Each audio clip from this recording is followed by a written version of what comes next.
Alrighty, what is up, everybody? Welcome back to another episode of the Citizens Fancast. As always, I am your host, Evan, and today, very special episode. We got our first guest ever with the Snobby Boys. So, without further ado, I'm gonna bring them in right away here. If I can get them in here, there we go. Hey. All right, what is going on, guys? So, what's up, boys? Man? Happy to be here, dude. Yeah, Excited we get to be your guys' first guest, man. That's a honor right there. I'll take that all day long. All day long. I mean, it had to be you guys, of course, right? So, just a little bit of a rundown for everybody on what we'll be going through today. We're going to discuss the U.S. Tour a little bit with all of us here together. We've obviously discussed that separately before and a little bit in person together as well. And then we will go through the Community Shield and just kind of our thoughts on the match and winning our first trophy of the season. And then we will talk a little bit of transfer news and look at some players that are staying with the City squad this year. And then get into a little bit of some season predictions for the year. And then that'll basically be it. So to start out, for anybody who doesn't know, I want both of your stories. I want to know how you got into football and then how you got into City. And you guys can choose who goes first. Yosef, he's been with City longest, so I'll let him go first. So for me, as you saw firsthand, Evan, I'm extremely tall. So basketball was my first love. 6 foot, 7 foot, 8 foot, Joe. There you go. So yeah, I was a basketball guy through and through. That's all I played year round through high school. That's all I wanted to do. But in college, you learn new things, right? You go to college to get new experiences, broaden your horizons a little bit. And then during the 2010 FIFA World Cup, I had a buddy who was really into footy, and we watched pretty much every game together, started playing FIFA together, and I realized how much fun that the sport really is and started diving more into it. And as I watched Spain quite frequently, I took notice of a little 5'6" or 7" midfielder named David Silva and really liked the way he played.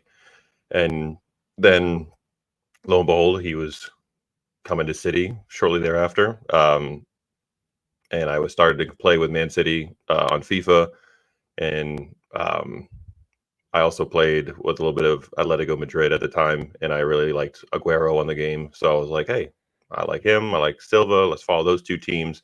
And then the next year, Aguero's going to City. So now my two favorite players are on the same club. The colors are absolutely gorgeous. So I'm a Tar Heels basketball fan since I was a wee lad. And so when I found City was the same color scheme, two of my favorite players jumping into a new sport, I was like, let's follow them. So I've been a Citizen since 2010, 2011 in that range. So pre any major trophies, pre Premier League trophies, not quite before takeover. So, money was there to be had, but that wasn't really the reason that I was following them. It was because I really enjoyed the way Sergio Aguero and David Silva played, and that really brought me in. And then obviously at that time, there wasn't a whole lot of City on broadcast TV over here in the States. So it was more following on FIFA, ESPN, goal.com, all the footy websites you could find. And then as it got bigger over here on TV, I discovered the OSCs through one of my daughter's soccer teams. One of the other dads was a City fan. He recognized my jersey and pointed my direction to the DC branch. And when I went down there for my very first match watch along, I think we were playing Chelsea in the Community Shield, and I walked in and I noticed like some stewardesses, if that's the right word anymore, flight attendants, whatever, dressed up in garb from across the way, and I was like, this is interesting. I think they call them uniformed crew members now. Is that what according to George Carlin? Uniform crew members. That sounds okay. That covers all our bases then. Thank you, Colby. Hey, just here to help. So I had already been my club for a while, but what really cemented it was the former head of the OSC was getting married down in DC, and they wanted to do something special for him. So the current board at the time reached out to the mothership and said, "Hey, we got a founding member of our branch getting married. Is there anything the club can do for them?"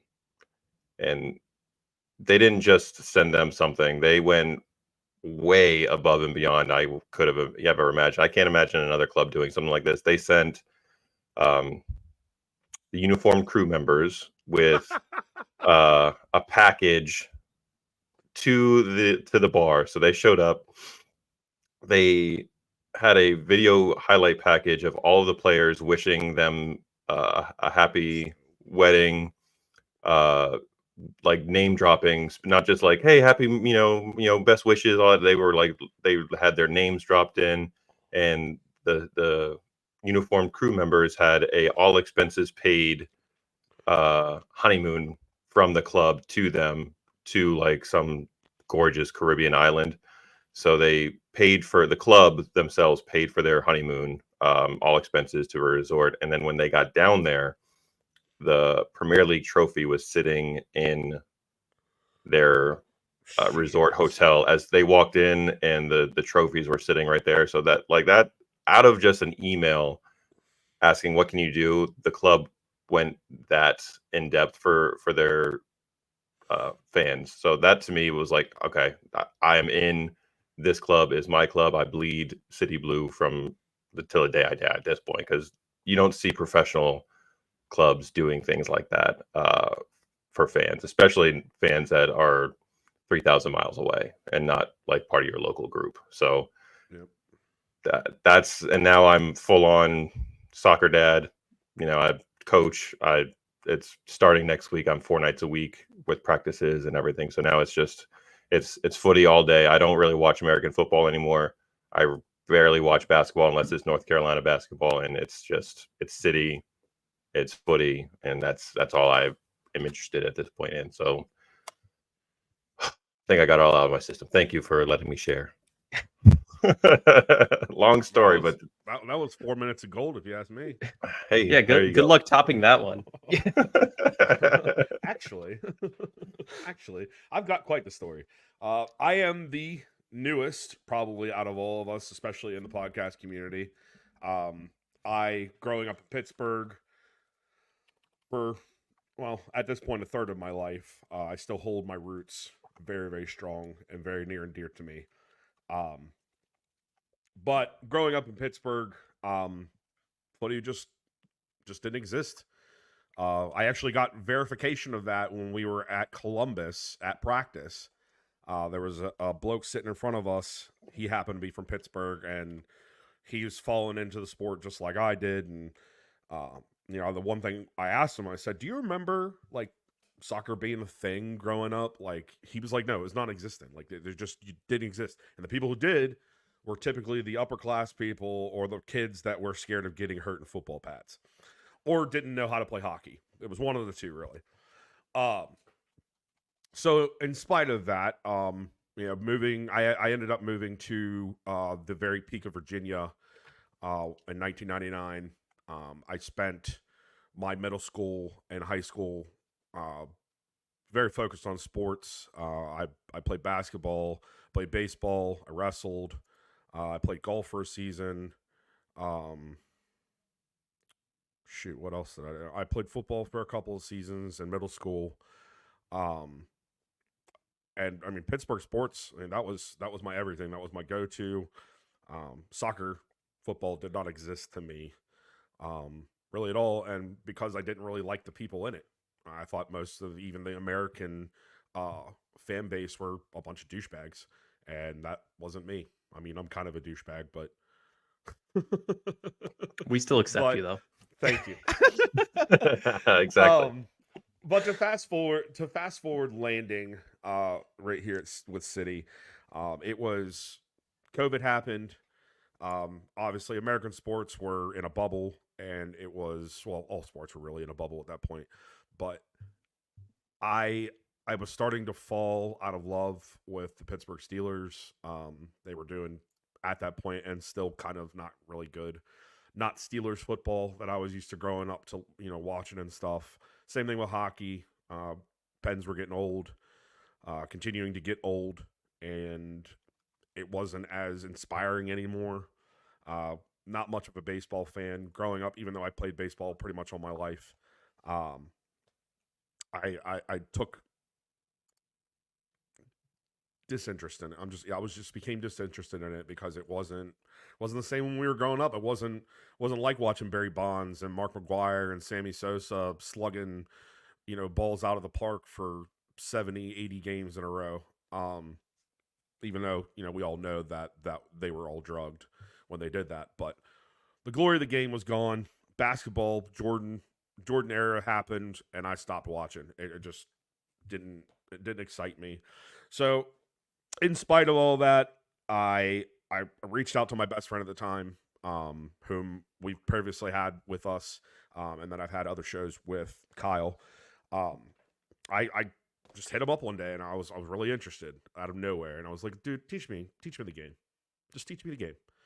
He said, well, what do you want to learn out of it? And I was like, I want to know the game. I want to get involved somehow. And I said, I'm not really sure which team I want to go for yet. I'm not exactly that I want to just bandwagon with you just because you're my best friend, even though that would be really cool.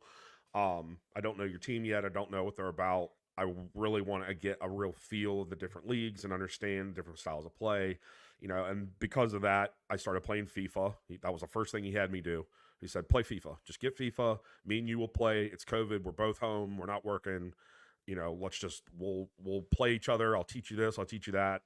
And of course, he played with City all the time because that's who he supports. I started playing one around with different Premier League teams, different, top tier teams in each of the leagues, PSG, Bayern Munich, all that stuff. And I found myself actually, it was, end of 2020 going into 21. I found myself really attracted to the Bundesliga, and I'm a huge Volkswagen guy. I have been since I was a kid. I love cars, working on cars and stuff like that. So naturally, I picked Wolfsburg because, that's where Volkswagens are made, and that's where they make the Wolfsburg edition, which I had at the time. So I was like, this just makes sense. I'm just going to fall in line with this. Plus, you have cool colors, and you're the Wolves. That's a cool name, right? So I started checking around with them, but I was also still like simultaneously paying attention to the Premier League and understanding, who the top dog actually was at the time, which is us. And I felt a little guilty walking in and saying, you know what, this is the team that I want to go after. This is the team I'm going to support. But the end of the season came, and Aguero scored his last goal with us, and that was it for me. That lamented it. It was done. I was City. And then from there, I learned more about the culture, and even having grown up, understanding some of the culture, especially with music, during the Manchester era, Stone Roses, Oasis, the Smiths, all that stuff. That was shit that I grew up listening to. So it felt more and more like maybe this is the team that I really should be picking. And then, of course, I went through like the whole geography of Manchester, and it's very reminiscent of Pittsburgh in some ways, and that kind of helped pick up the juice. Moving into the next season, it was City till I fucking die, man. Like I got the fever. That's really what it was. And I haven't backed down since. And my story is very similar to Joe's in a lot of ways, where I've even gone as far as I don't even pay attention to other sports as much anymore. You heard me listen to ESPN before we got on here, but that's just background noise for me because, it's soothing. I think all of us has been ESPN in the background is probably the most soothing thing, right? So, but yeah, city till I fucking die. Here I am. We're podcasters now. That's awesome. I mean, I think the best thing I take away from both your stories and like relate back to mine is as an American, when you're following from, across an ocean, FIFA will always be the best tool to get into it, whether it's Sure. to learn teams, players, whatever it is. It's, credit them to that. They make kind of shitty games if you play them consistently, but beyond that, Right. Because it's the same fucking game every It's the year. same They just game. change a little bit of the graphics and update the uniforms. I will say that they have done a good job of doing stuff with the practice part of it and getting all the different modules and stuff that you can do. Like, that's helped me a lot just in like understanding the game and then therefore, transferring that down to my son, whom also plays. Yeah. FIFA is necessary. I mean, I still use it to learn players. In all honesty, Yeah. I would have had no idea who Akanji was if it wasn't for FIFA before he came here. Yeah. Like, I hadn't watched Bundesliga enough to know. But yeah, I mean, it's the best way to learn players and everything. So, Sure. but It's a valuable that's tool awesome. for sure. And don't underestimate or don't, not use all the tools at your disposal to learn. And don't let anybody tell you like that's a shitty way to learn the game. Like, no, yes, it's a video game, but we're in 2024 now. Like, video games are a Right. big deal. It's not like 20 years ago when it was like, oh, you play video games all the time. No, Right. video games are legit, and it's a great way to learn the sport. And whatever it takes to get you into the beautiful game, man, like just go for it and dive in headlong. Like you said, you'll catch the fever real quick and realize how amazing this sport is. So most of the people listening to us probably are already footy fans, so we don't need to tell them to. But spread the word to your non-footy friends. Yeah, dude. And bring them in, man. Bring your friends that you watch American football or other sports with, because honestly, they'll find it fun too. The camaraderie, the cultures, all that stuff, dude. It makes the game so much better than what we have over here. Because let's be honest, the culture that we have with we'll say American football, right? I mean, every team has a chant, but it's very basic. It's not, and it's one. You got one, and that's it. Like Steelers might be the exception to that rule. They make up a new song every year, but it's the same song. They just change players. And then we also have a polka version of that. So if you know what polka is. I'm near Green Bay. know. Go Pack Go has Well, been in existence for like 50 years now. So Exactly. 50 plus. Exactly. Bingo. You got the Kenosha Kickers are out there singing it for you. If you don't know who the Kenosha Kickers are, you should rewatch Home Alone. It took me a R.I.P. second John there, but Candy. I got you now. Yes. R.I.P. John Candy. Right? Legend. Legend. Funny FIFA story before we move on. When I first got FIFA, it was after the 2006 World Cup. So Italy had just won. That was the first I'd ever been exposed to professional, and then I fell in love from there. So I got like FIFA 06 or whatever it was. Yeah. Took me about a month, and me consistently lining up Italy against Chicago Fire on the easiest level to finally win a game. Hey, man, whatever you got to do. Whatever you got to do. That's awesome.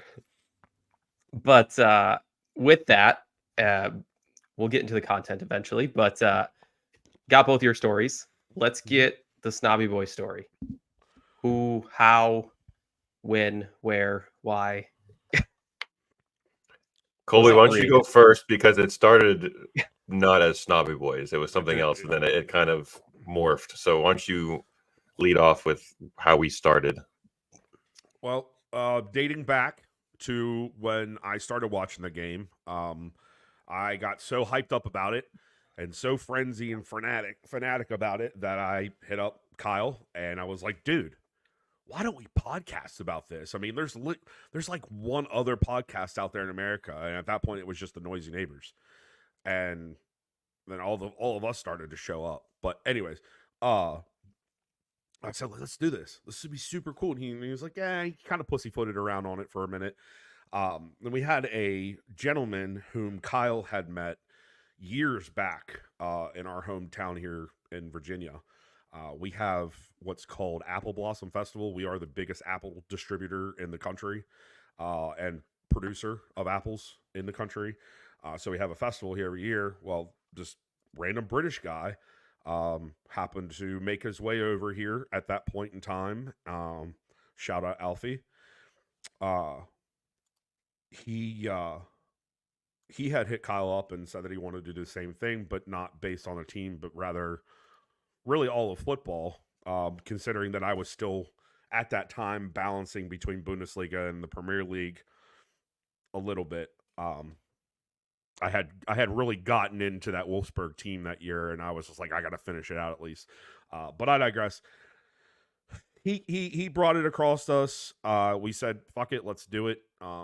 He did all the graphics for us and got us some voiceover stuff that was pretty funny. We got this guy that he did voiceovers of like Pep and Mikel Arteta and just said kind of funny shit. So we had that for about a year. And then, I had said to Kyle, I was like, dude, why don't we like continue to do this, but like branch off and do something city? So I sat around one night bored and on my phone, and I pulled out the Adobe Photoshop that was on your phone at one point that you could get on your phone. And I made up this flag, and it was a skyline of city and the dark, and I put our faces on. I think I put our faces on there. I'm not sure. And we called it City After Dark. We wanted it to be like the late night city go-to podcast. And that went okay for a while. And then that U.S. tour popped up where we all went to Green Bay. And at the time, I was also getting into the OSC in D.C. and trying to make some connections, find some guys that were my age.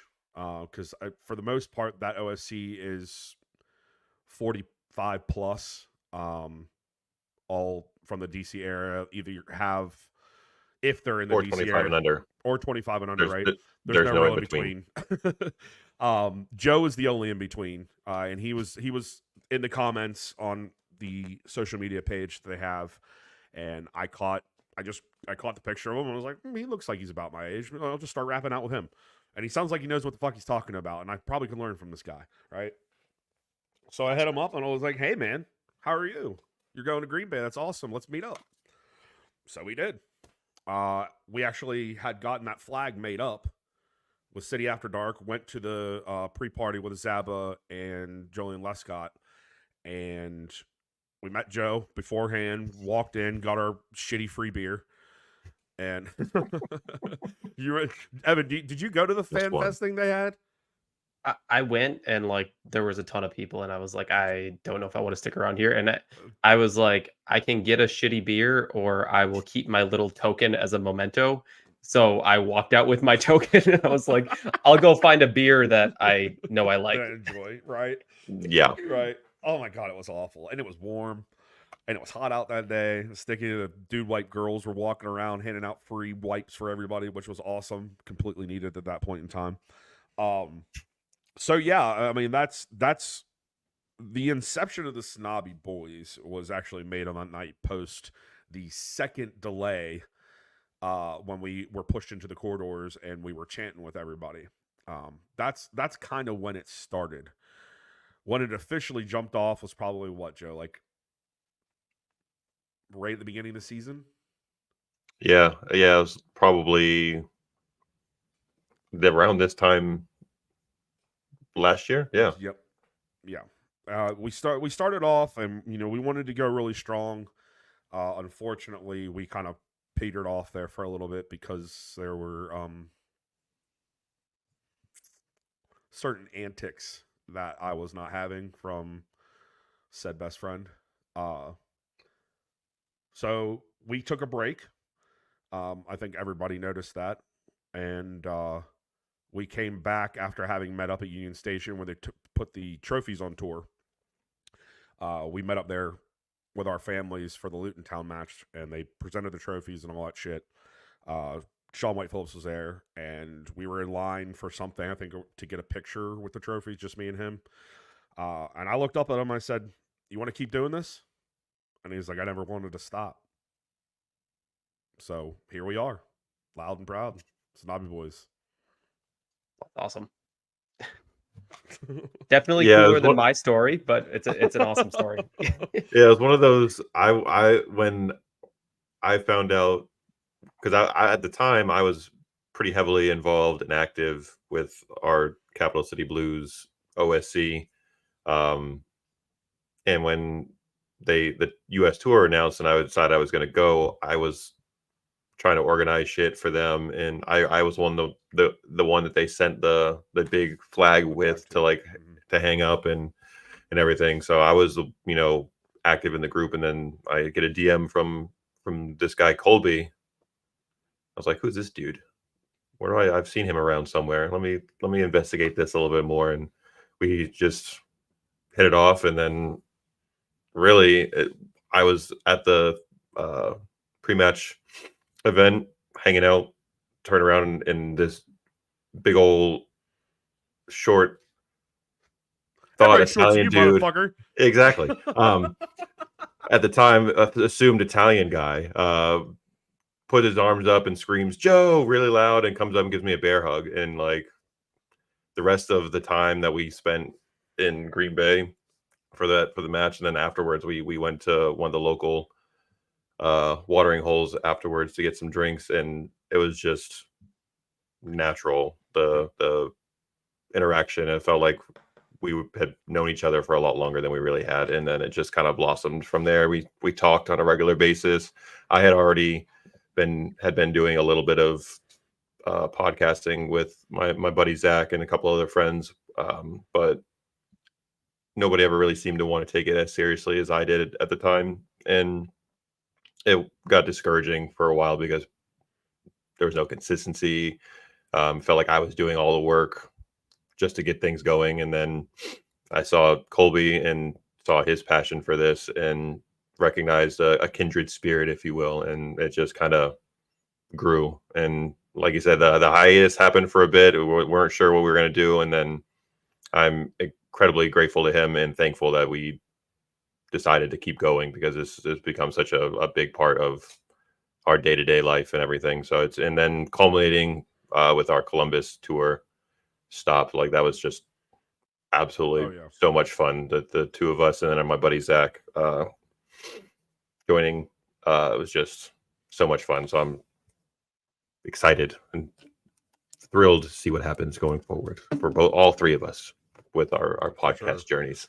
I think it's wild how life brings people together, regardless of the fact that I still think if podcasting, I'm not gonna say I still think, I think that even if podcasting wasn't a thing, we all would have eventually run into each other in some way, shape, or form, and our passions would have shown, whether that be through the social media group or whatever it may be.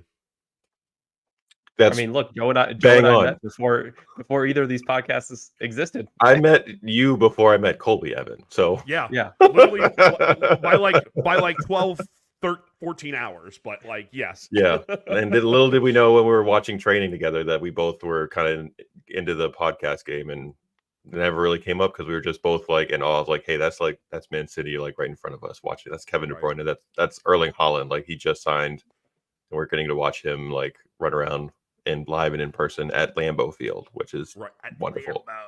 Yeah, so at Lambeau. Totally agree with you, Colby. I think life has a way of doing that for sure. Yeah. So I'm right there with you.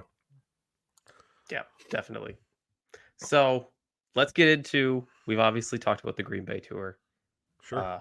A ton. Let's get into the most recent one.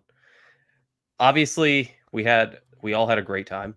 We had our quarrels as well. And I'm probably here to talk more about the quarrels we had other than the good times. If you listen to either of our podcast lists regularly, you know the good times we had. But when you look at the Green Bay experience compared to the North Carolina one, and I think for me the easiest way to put it is, and I'm sure you guys feel the same way, especially with this resulting as it from it, and kind of me in the same way. This just not that the love for City wasn't there, it just reignites it more when you're in an atmosphere like that. And for me, that's kind of the benchmark. And you're in that atmosphere, it reignites, all your feelings and everything like that. I mean, we're sitting there, screaming, "Oh, Kevin De Bruyne in the rain," as we're playing, the mighty Bayern Munich after just Right. watching Haaland score his first goal for City. And then you head to North Carolina and we're in a 75% full stadium where you could hear a pin drop. The fact that you could hear the Celtic fans, all 150 of them, and their little section on the other end of the state. Now, you guys were actually closer to that end. We were on the opposite end. Hearing the 150 of them be louder than the 25, 30,000 that were there for in blue or otherwise, that was alarming. That was what's happening. Yeah. And then go ahead. We've all had our complaints with the "Let's Go City" chant. And I mean, when my brother, a Chelsea fan, texts me after it happened and is like, "Well, that chant wasn't great," I was like, "Yeah, you think?" Like, I was like, glad I wasn't the only one thinking that. I mean, it was so cringy, dude. It was my youngest was like starting to scream at people. She zero F's given with my youngest, and she will she could tell me and Colby were frustrated, and she will join in with that in a heartbeat. It was kept going in on folks who were. She kept yelling, "Learn the chants" to everybody, and I was like, "Yeah, I'm so proud of you." Definitely heard that come out of Ellie's mouth quite a few times. And funny enough, it was to the little row of kids that was behind us. The one that was doing it the worst was so we're sitting opposite side of the bench, right? We're on the farthest end before the end, right? The section next to us up, this guy who I swear to God was like Weird Al Yankovic's fucking offspring. They had the hair and everything, bro. He was egging on the "Let's Go City" chants, and what the hell? What are you doing? I stood up and I "Come on, City! Come on, City!" He did it one time and didn't understand the cadence and the ups and downs of it. I don't know how else to explain that. But then he just went right back and reverted to that fucking bullshit baseball chant. It was oh my God. I struggle here, and I think it's something that we understand that I'm not sure a lot of people do, where it's and I think we kind of all feel the same way just in talks I've had with you guys and whatnot, that I feel like we are loaning the sport away from the locals, and we need to abide by what they do and how they interpret the game, how they go to the matches and how they act. Mm-hmm. And it felt like it feels like in tours like this that there's too many attempts to Americanize it, and that's things that bother me. Yep.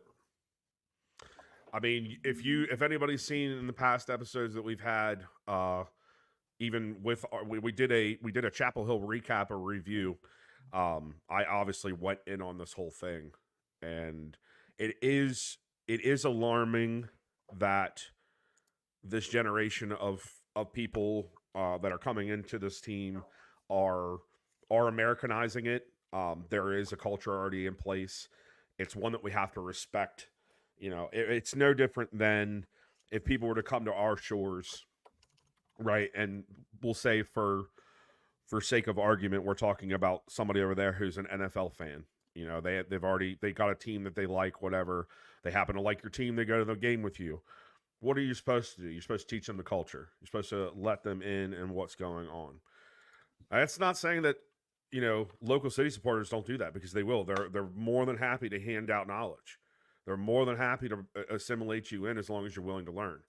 But this idea that and I don't know if it's just a generation speaking, but, and I've said this before, it's like they don't care. It's like, oh, we discovered something, so we're gonna do what we want to do with it. No, you didn't discover anything.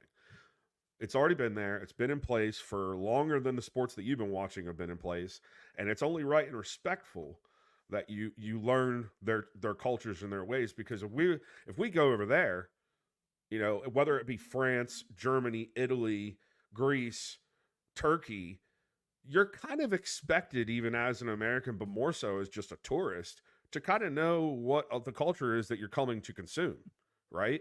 It's only right that you do that. Otherwise, you're coming in there ignorant, which that's cool if you just want to like random hop to different places in the world and say you've seen it, but like, what do you really know? Why is it? Why is that city there? Why is, you know, why did we build this? Why is this there? Why is that there? There's not enough question asking in today's society, and not enough learning that goes in with that as well. Yeah, I would agree, and it's, you know, I kind of talked about it, you know, on my episode last week, where with questions being asked and stuff like that, you have these fans that come in, and you get these new fans when you go to these new cities and stuff like that. I mean, I've seen City, I think seven times now across the U.S., 7 different cities. So I've seen the culture in 7 different places, and it it feels more than ever, honestly, with the newer games, that you're getting more of that newer crowd that's showing up and less of the diehard. And Yeah, I, I'm not, you know, everyone's got to start somewhere. You know, sure. that's everyone's got to start at base one when they start supporting something, and I fully understand that. My biggest issue is you can't stay there forever, and Right. it feels so wishy washy, and I don't feel like this is a sport where you're allowed to, where you can be that wishy-washy and that casual. I mean, you had people in North Carolina showing up in city jerseys, you know, probably families of 4 buying their first city kit, and they're spending over $200 on kits for the entire family, well over 200 for the tickets for a family of 4, and, you know, all this other stuff. You're spending over $500 to go to this game, and what are you gonna do with that city jersey at the end of the night? You're gonna go throw it in the corner and never look at it again? Because that's Right. kind of what it felt like with some of the people. And, you know, I get the tours are to make money. You sold your merchandise, great. But I think there's gotta be, I don't know if it's on the club. I don't know if who to blame, but like it's somebody's fault. Somebody's got to take the blame, I guess, in my mind, for why we're getting so much wishy-washy and not this diehard group that we got set in, say, in Green Bay, for example. Right. The You biggest know, thing I think the go ahead. difference there is something that Colby brought up on our show 1 or 2 times ago, where in 2022 there were two. It was just 2 matches. There wasn't like an like an umbrella corporation running everything. Right. This go around, it was the FC series, and they were pretty much the sponsor and running the Yeah. show for all of this, They and run everything. that really is the difference that I see between 2022, where from what I heard from those who were at the Houston match, very similar atmosphere, great engagement from the fans, all that kind of stuff. So it's seeing, and we all went to Lambeau. Obviously, we went to this one. Ticket prices very different compared to when it was seemed like the club was kind of in charge versus another company who's running the whole thing, and the clubs are just kind of a part of it.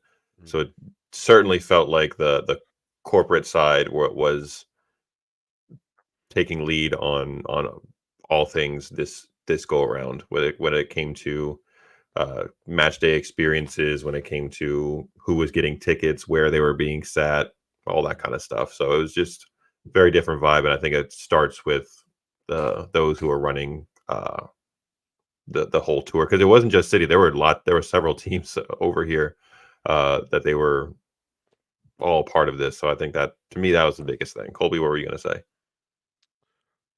It's an echo of basically what you said. I yeah, the fact that this is taken over by a third party event holder so to speak. I don't know what you want to call them technically. But yeah, it was completely night and day from Green Bay to Carolina, and even Columbus, going to Columbus. I mean, you saw you saw New York and Orlando and how they ran things there. And even previous to us getting on here, you had made a mention about some of the culture there down in not South Florida, Central Florida. But I assume that a lot of that culture comes from South Florida. Um, it didn't feel as personal, you know.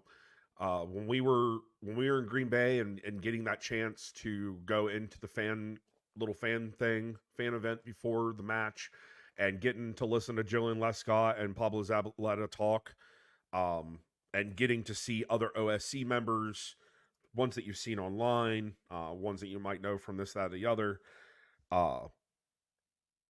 and then going from that to Carolina, where you basically had to pay for that experience again this time. I felt that really. I feel like that whole FC series kind of bastardized the sport a little bit with this go round, and City not being more in contact or wanting to put more effort into being in contact with their real fans rather than make them pay.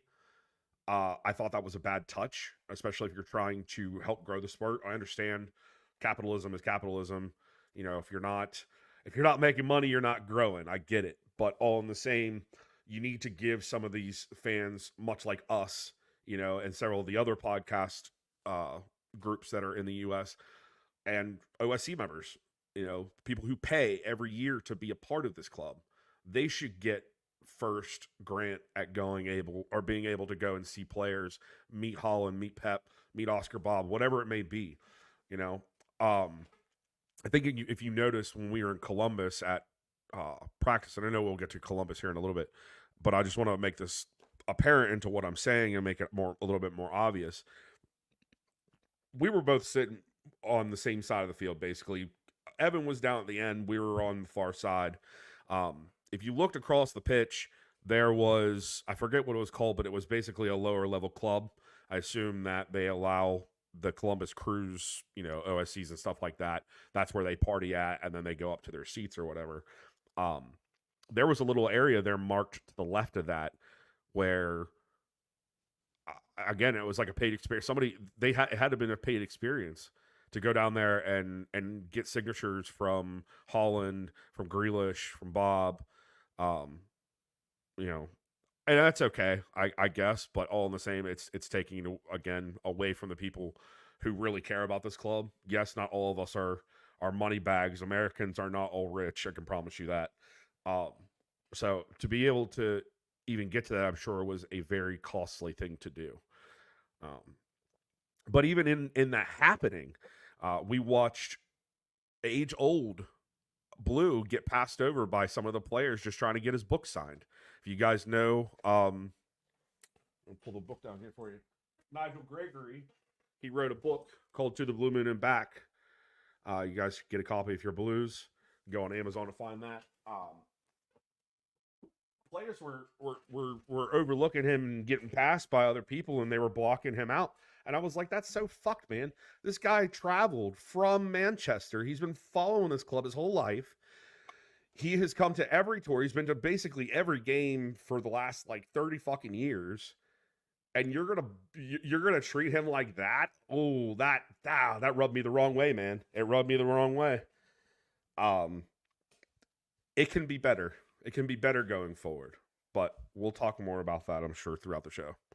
Yeah, I was going into that part with the trainings and the access and stuff like that. So, you know, the training in Green Bay, Joe and I got access through, you know, through the club, a free event. I think that made it much more special, much more of a quote unquote intimate experience by, you know, only allowing City fans who had, you know, gotten this email and registered or whatever to go and whatnot. And I got a small taste of that. I think by being part of the citizens membership or whatever directly through the club, I got to go to their welcoming party in North Carolina. So I got to meet Jolien and Sean Wright Phillips, who were incredible guys. Both are super Top nice, and guys. Top guys. made their way around talking to everybody and things like that. So awesome guys.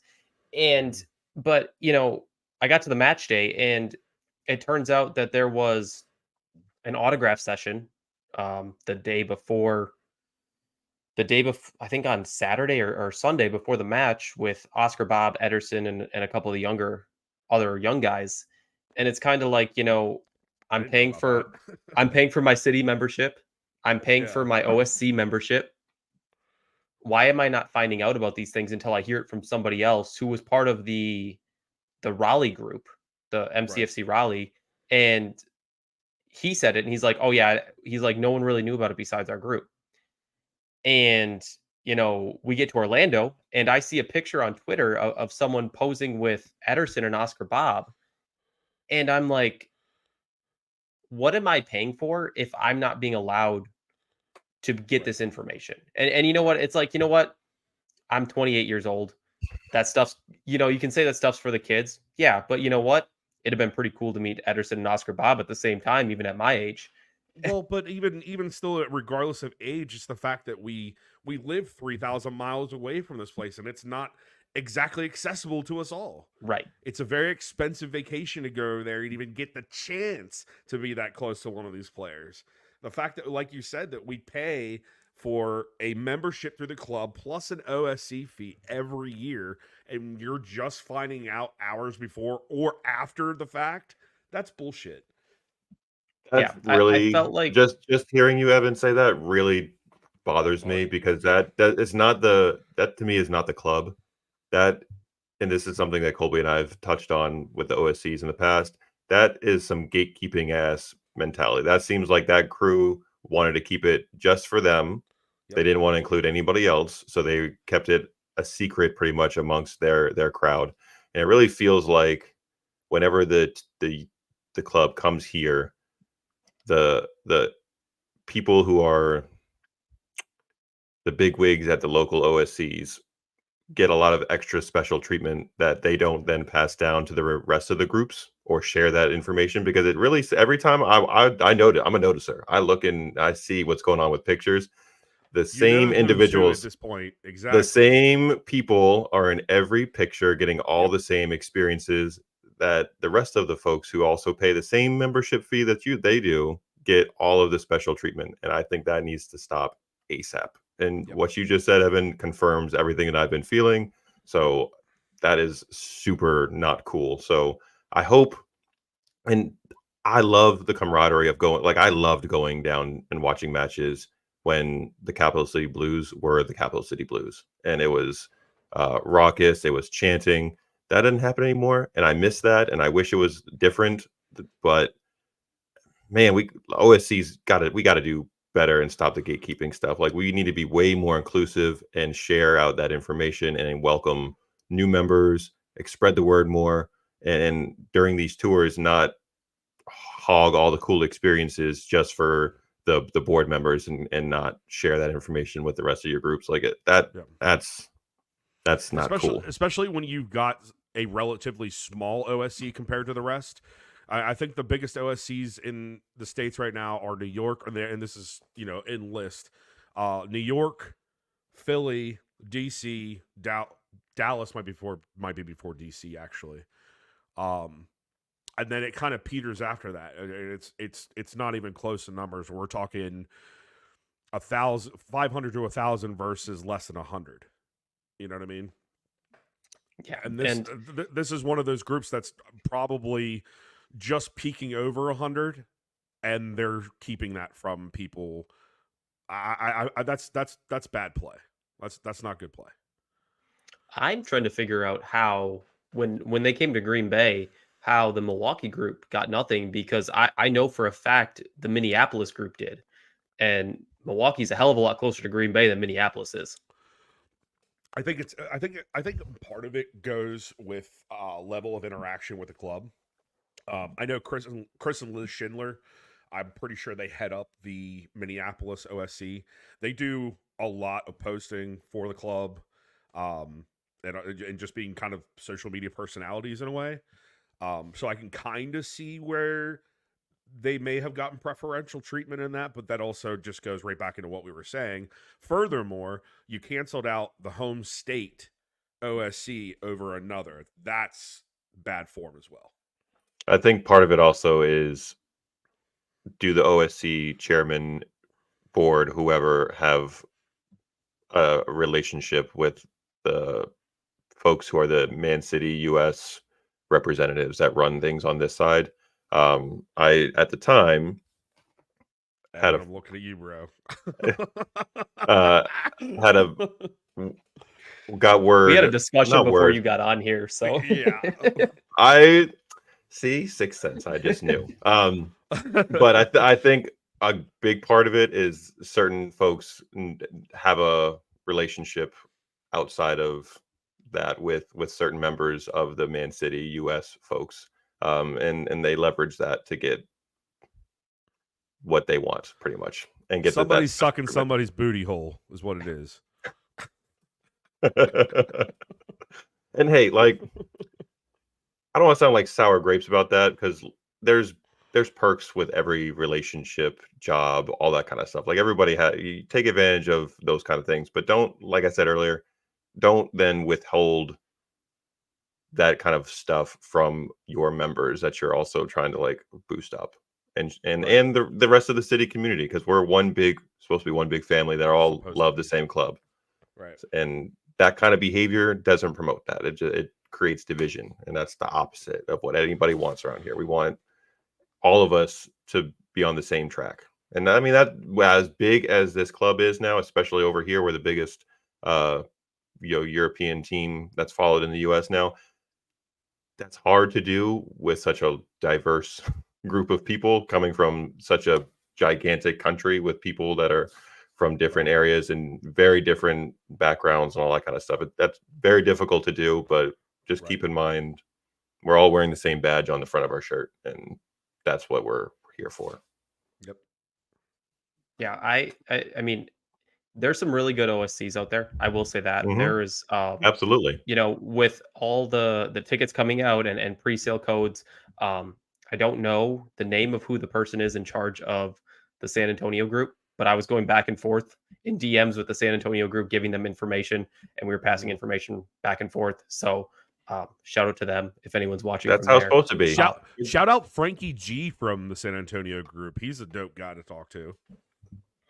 Yeah, so there's some cool ones. I feel with doing this, I feel like I've been accepted more by other groups than my local one, but that's okay at times. But same, brother. Going back into the trainings and just everything, I was able to get front row seats at the Orlando one. I got some autographs from some of the city kids. If you listen to my episode, it was an absolute shit show, and we were basically being mauled by kids behind us who had no standards or boundaries. To the point where I know Colby got some shit on TikTok for saying he yelled at kids. I legitimately yelled at kids for like crawling on my pregnant wife's back. Good job, Evan. Yeah, and way to be a dad. The city players by us, I don't remember who they were. They thought it was the funniest thing they'd ever heard. So that was great. But nice. I haven't identified every signature yet because I couldn't fully see as I'm getting like jerseys thrown over my head and stuff. But it's like, it goes back to the thing of like when we got that experience, it was city fans. I'm getting random T-shirts, a Neymar jersey passed over my head for these city players to sign for these players that these kids don't even know, because you know what, to be frank, I didn't recognize all these players, coming on this tour. I don't recognize all the EDS guys and stuff like that.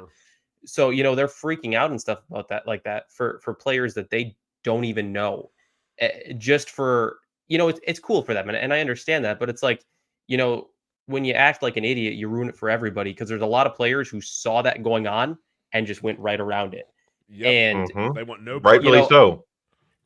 I didn't say it, but I wanted to turn around at some point and be like, if you guys just settled down and like acted respectfully, they're going to sign something for everybody. If you just kind of, hey, can you sign this kind of stuff like that and be polite, they're a lot more likely to come by us than screaming their name, screaming how you use them on FIFA and stuff like that. And it's just like, they don't give a shit. Like, there's millions of people playing FIFA that use them. They don't care if some random kid in Orlando is using them. I have a very random story that can kind of correlate to this and maybe soften the blow that when I was in 4th grade, I went to basketball camp, and it happened to be at St. Vincent's College in Latrobe, Pennsylvania, which is where the Pittsburgh Steelers have their training camp. Well, the camp was simultaneously the same week as training camp for the Steelers. And growing up in Pittsburgh, of course, you don't really get the access that most people would think to your players, especially being in a smaller city. Granted, the team does a lot with the community and sends out like old legends or recent players to do certain autograph signings at like grocery stores and shit like that, which is cool. But I digress. Went to this camp. At the time, my favorite player was Greg Lloyd, and he was in his last years with the Steelers. We had just come out of, I believe it was our rec time. We were shooting hoops in the gym, going back to our dorm, getting showered up, going to dinner. And I turn around because I heard something, and I'm just that type of person.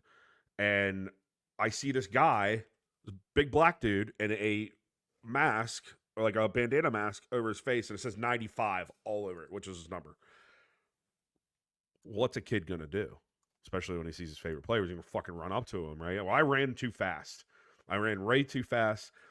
So fast that I stepped on the dude's foot. He wasn't having that. He said, "You can go back to the end of the line." And I had to wait my turn while all my friends got his autograph. I didn't even get his autograph. He said, "Next time, be respectful and understand and control your emotions, and it'll work out better for you." Probably the best piece of advice that I've ever gotten from a fucking sports star of my life ever. I think that adheres to what you're saying. Like, if people were just respectful and didn't go bananas, absolutely chaos, over seeing somebody who they see on the TV, people would, it wouldn't be as bad.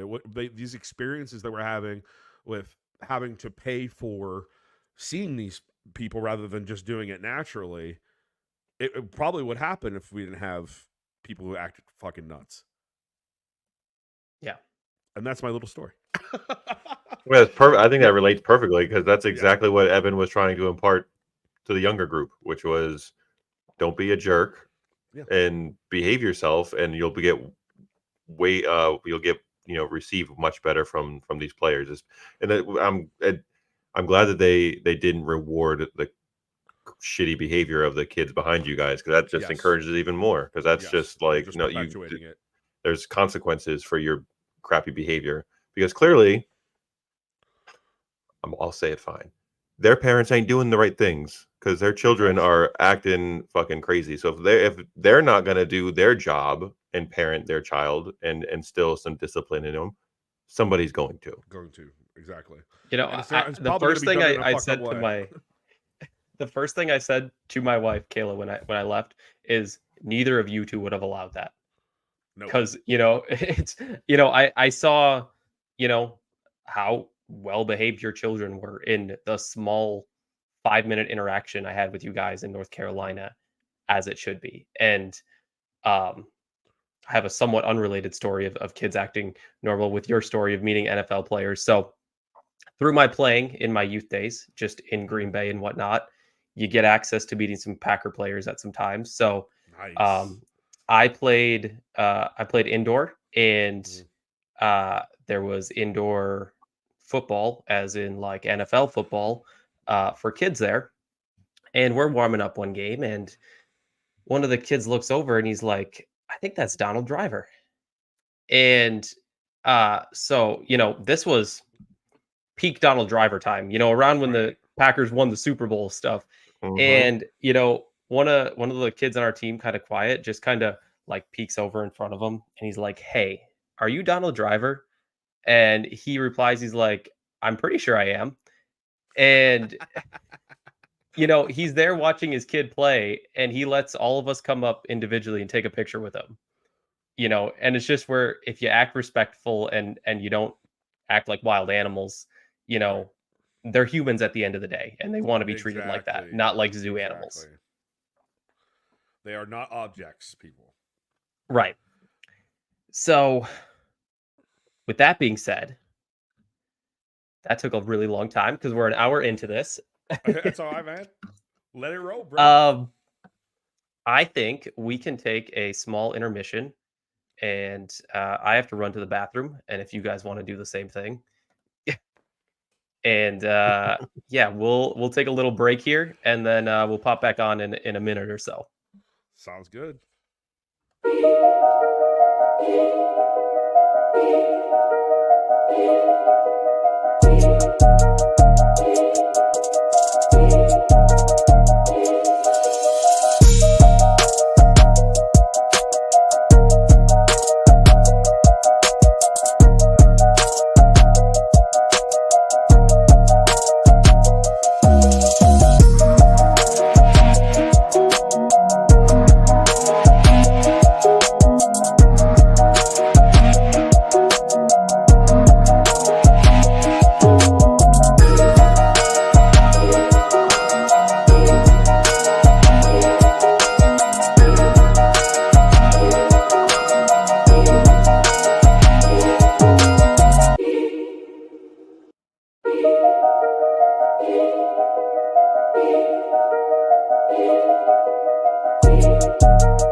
Yes, All sir. right. Here. Joe is missing, but he's here. He's here.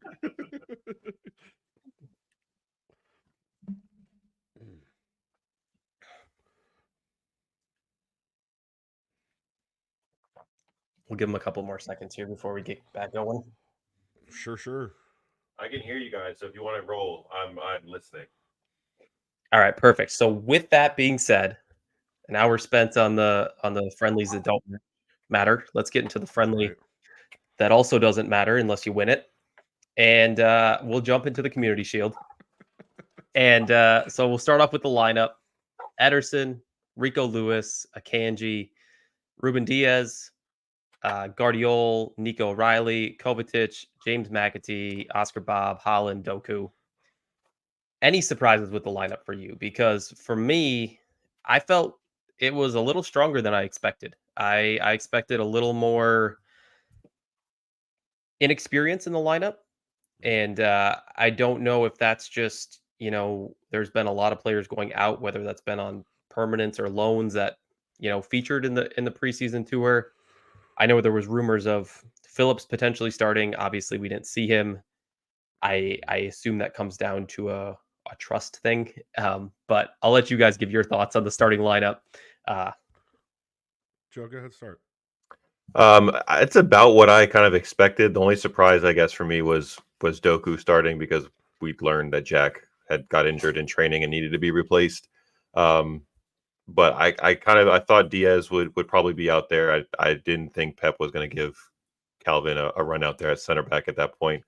Joshko had obviously been heavily involved, Kovacic as well. And then Akanji probably was the most fit we had coming back and capable. So I think it was about what I expected. I was hoping we were going to see more of Jack. Doku was great. Don't get me wrong. But considering Jack had played so much and played really well, I think during the summertime, I really wanted him to get out on the front foot and start the season off strong. But I was glad Nico got run too. I think he had shown that he was ready for a stronger and stiffer test because obviously the U.S. Tour, the competition, the intensity, let's go with intensity, it isn't quite there. And during the match on Saturday, there were periods where it felt kind of like a summer tour towards the end of the second half, it started ramping up a little bit. It was good to see him get experience in that with that level, because we don't really know what we have in him yet.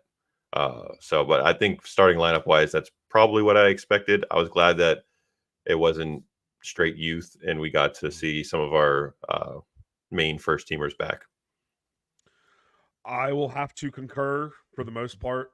I think from taking and dissecting what we knew from the Euros as far as who played as long in the competition was kind of an indicator as to who would be showing up when and for how long. This specific match, though, I have to say that I was thinking that Pep would go a little bit more first team heavy. I did not. The back line is exactly what I thought it would be. We weren't going to see Kyle Walker. He's still on holiday. Akanji back, fresh legs. He was out before the quarterfinals. Ruben Diaz, same thing. Portugal was out in the quarterfinals. Definitely saw him getting the minutes, at least for the first half. And then same thing with Vardiol. He was already in the squad. O'Reilly was the one that I did not see getting the start. As great of a preseason as he's had and as much as he's stood out, I really was banking on Pep possibly bringing in Mateus Nunes as the 6 and trying to get him some repetition in doing that, because suffice it to say, we don't really have a backup for Rodri still. There's a few players, I think, in our squad that could take up that spot if need be. But I was kind of hoping to see him there, though I was delighted to see Nico there. Obviously, Kova, he's basically Roy Kent. He's just not as angry. McAtee, I mean, he had a stellar preseason. There's just no ifs, ands, or buts about it. Same thing with Bob. Same thing. Doku, the knock with Jack, I mean, from what we've seen now, Pep is saying that the knock wasn't quite as bad. He's just being precautionary, and I'm kind of glad that he was. Because at this stage, like Joe said, we really would like to see Jack start off on the front foot. He's not really been starting that way really since he joined City. And the amount of work that he put in the summer with Juve, and then going into this preseason tour, I mean, it really showed. It really showed that his confidence is back. Like he felt like he was a part of the squad. You could see that he felt he was a part of the squad. And of course, Holland, we all knew that he was going to be there. Kind of funny though, I think all of us kind of expected to see somebody stand behind him, or at least in the first couple of matches, him not be the starter. At least that's what I was thinking. Cool that he was brought over, but then you had to think, well, we don't have Julian Alvarez. He's still with Argentina, so he's probably going to get most of the first team reps, but it would be cool to see, maybe if they tried to rotate in, whether it be Bob or McAtee or something like that, and trying to employ the false 9 a little bit, because suffice to say, we might be having to use that this season. So I thought maybe we would see a little bit of that. But on the whole, man, yeah, it's basically what I expected it to be. Yeah, I mean, obviously, going into the season, I assumed, I thought about it. Well, Alvarez is with Argentina. He's going into the Olympics. He's not going to be back for a while. And, I was kind of like, well, who's our backup? I was thinking Micah Hamilton. Obviously, he is now left as well. And it kind of raises the question of, if Holland does go down, who is that number 2? Do we go back to false 9 Foden? Do we swing over Oscar Bob if need be? It brings up other questions. Let's hope that's a discussion we don't have to have. But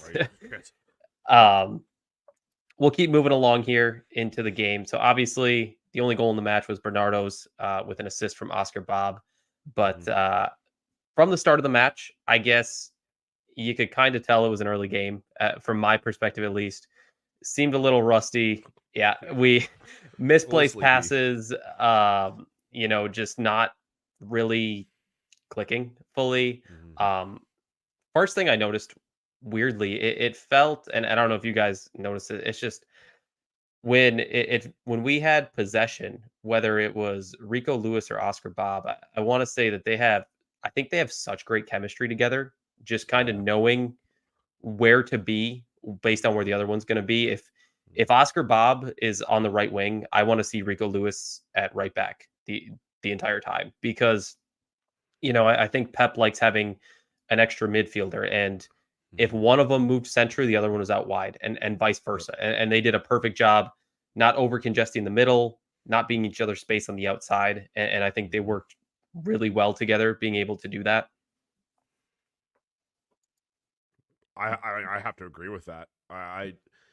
The one thing that I'll say though is that, and it kind of trickles into what you were saying, is that we have become more accustomed to actually seeing Rico Lewis be more of an inverted back, where he plays a little bit more centrally, and that has worked out superior for him. And honestly, you know, he needs the time right now to develop as a right back if that's where Pep is looking at him to stay, especially with Kyle Walker being we don't know in the coming years.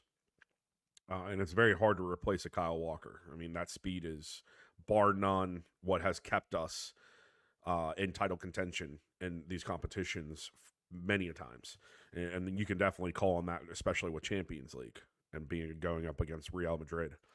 Um, but one of the things that I would like to see is that he is pushed forward maybe to the midfield, or even used in that six role, or that split six role with maybe Johnny Stones again. I think that he works out really well, especially being on the right side, and that chemistry, like you said, with Oscar Bob you can't miss it. It's there. If we can get them to employ that, especially on more of our down matches, or when I say down matches, not quite comparable competition, I think that could work out very well for us, especially in smaller competition, whether that be the FA Cup or Carabao. Um, I think that's something that Pep should really employ. To say that he's going to, we all know that Pep does exactly the opposite of what we think he's going to do. Or even if we do call it out, it's like it has small little perversions to it, I guess you could say. But his development, man, has been amazing, really. Yeah, one of the I liked Kova. I thought he did a really nice job, but for me, at least, especially in the first half when we were getting pressed pretty high from United, boy, were we really missing number 16 and the should be Ballon d'Or winner. Like the positions, this isn't Nico's Riley's fault at all No. because he's just getting into this and he's learning a new position. Kova has a little. He could have been picking up some better positions when we were playing out from the back to pick up pockets of space, but we weren't able to break the high press or the lines nearly as well, and that's just something that Rodri's so good at finding that space, and he's so confident on the ball that when he does receive it, he's looking to turn and advance the ball quickly while either dribbling or finding the next pass. Nico's not there yet, and Kova's more of a someone who's going to carry or move the ball, not necessarily turn and go with it too often. Sometimes he does, like in Dude, when he summer against finds Barca, space, when he he finds goes. space, he goes. But like I felt like in the first half, especially, we kind of took not necessarily the easy route, but we played a lot more simply and with less conviction, I guess, and just kind of Yeah. kept passing it back to the center backs, and that kind of got us into trouble, which is why I don't think we were able to hold possession nearly as well. But that's just because that midfield really hasn't played much with the back line. Also, that combination really hasn't seen many minutes together, so it takes time for them to work those kind of kinks out. And I think in time when they've had more repetition in training, because a lot of them are just getting back and have had very little time together again. Um, It'll come, but I was really happy that Ederson started. That again, there were certain balls. Ederson or Ortega is good with his feet, but to me the gap between what Ederson can do and the balls that he can play to relieve that pressure when we're being pressed high, that some of the diagonal long balls that he puts on a dime to our wingers when they're in open space is no other keeper can play that ball. I'm glad he started, and it was nice to see that old Ederson spraying balls around, and we were playing it back to him so frequently in that match because United was pressing high with 4 guys pretty much the entire time. We needed to have his skill on the ball to relieve pressure at times and to make the correct reads and passes. So tip of the cap to our number one. Is it just me, or does Eddie look more cut this year than he has in recent years? Like through here. He lost quite a bit of weight, and you can definitely see it in his face. I wonder if there wasn't something in Pep that said to him before the offseason, hey, man, you're chunking up a little bit. Your foot game has it. Because let's be honest, last season there was a couple of times, and even seasons before, where his footwork was a little questionable. And there's something that tells me that Pep said, hey, lose a few pounds this summer, bud. Sounds like his response was, I'll go sweat him out in Saudi, but they worked out their differences. Did a good job. He did a good job. So Joe mentioned Nico Riley. I felt like this wasn't his best match at times. I think he looked a little lost, not really sure where to position himself, where to make the right passes. He's young. I don't blame him. It's right. It's the closest thing he's had to a real first team match in his career, essentially. Beginning was a little rough. Your rival. Yeah. There's pressure there, Yeah. You gotta, it's a glorified friendly, but you don't want to lose to them at the same time. Right. From my perspective, he's a little off it, but I think as time comes, and you know what, it might not even be this year that we see him fully click. It might be next year even, but I think over time, this time just with the first team is going to grow him leaps and bounds compared to a loan or something like that. If we're up 3-1 in the 80th minute in a match against Crystal Palace and we can put him in for Rodri or something like that, you're not going to get those minutes elsewhere. So I think it'll really pay off for him. Personally, I feel like two things. First of all, I feel like there were a lot of times last year where we tried to force the ball to Doku a little much, and we kind of stepped back and we're like, do your thing. Mm-hmm. And I think with having Bob and his ability to take on players one-on-one, there was a lot less of that. At least in the first half, there was, until Doku eventually came out of the match. Mm-hmm. But I think we really started to click once we got Doku, Bob, McAtee, those guys who can be your game changers on the ball, found a way to get them the ball, let them use their feet. I loved McAtee's ability to go out on the wing and let Doku come inside, let Bob come inside. He's grown a ton since we saw him last year in the preseason, and literally, I'm a big fan of him. I hoped that he stayed. I never thought it was possible, but he has grown immensely. It's kind of crazy you said that because we were talking about it last night with Daps.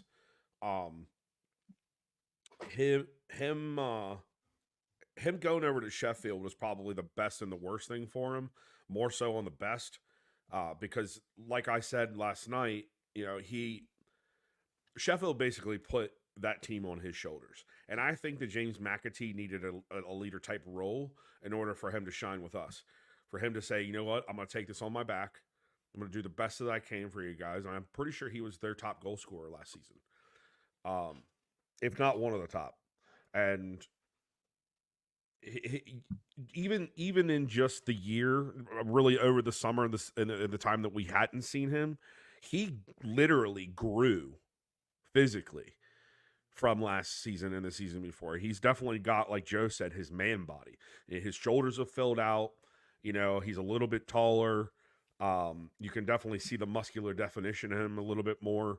And I'm sure that goes into training over the all season as well.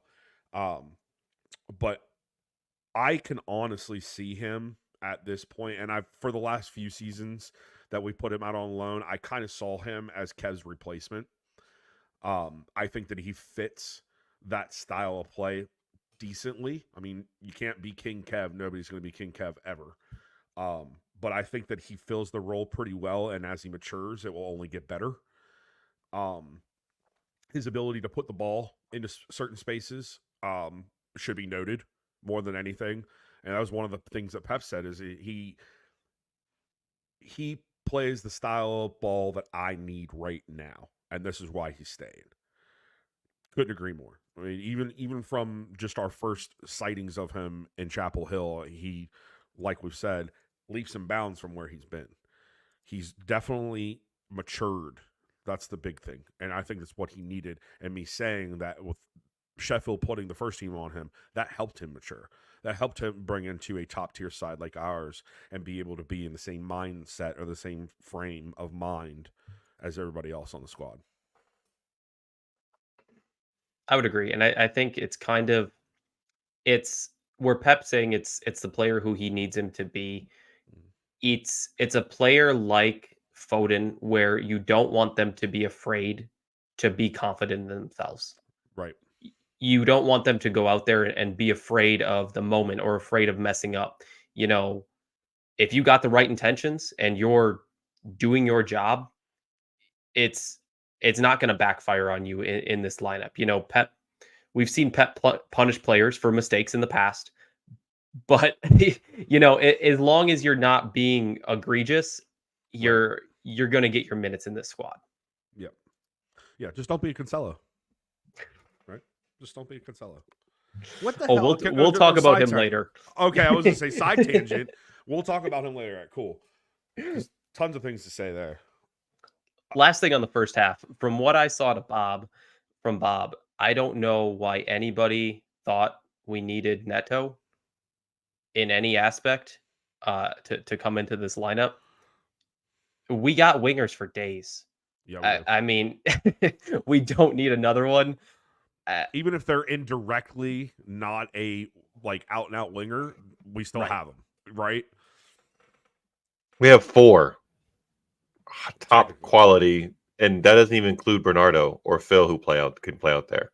On the right, you got, and they can play on different sides. Now that Pep has mentioned that he might have the lefties play on the left and the righties play on the right to be able to actually cross the ball in to utilize our Nordic meat shield that we have in the middle of the pitch.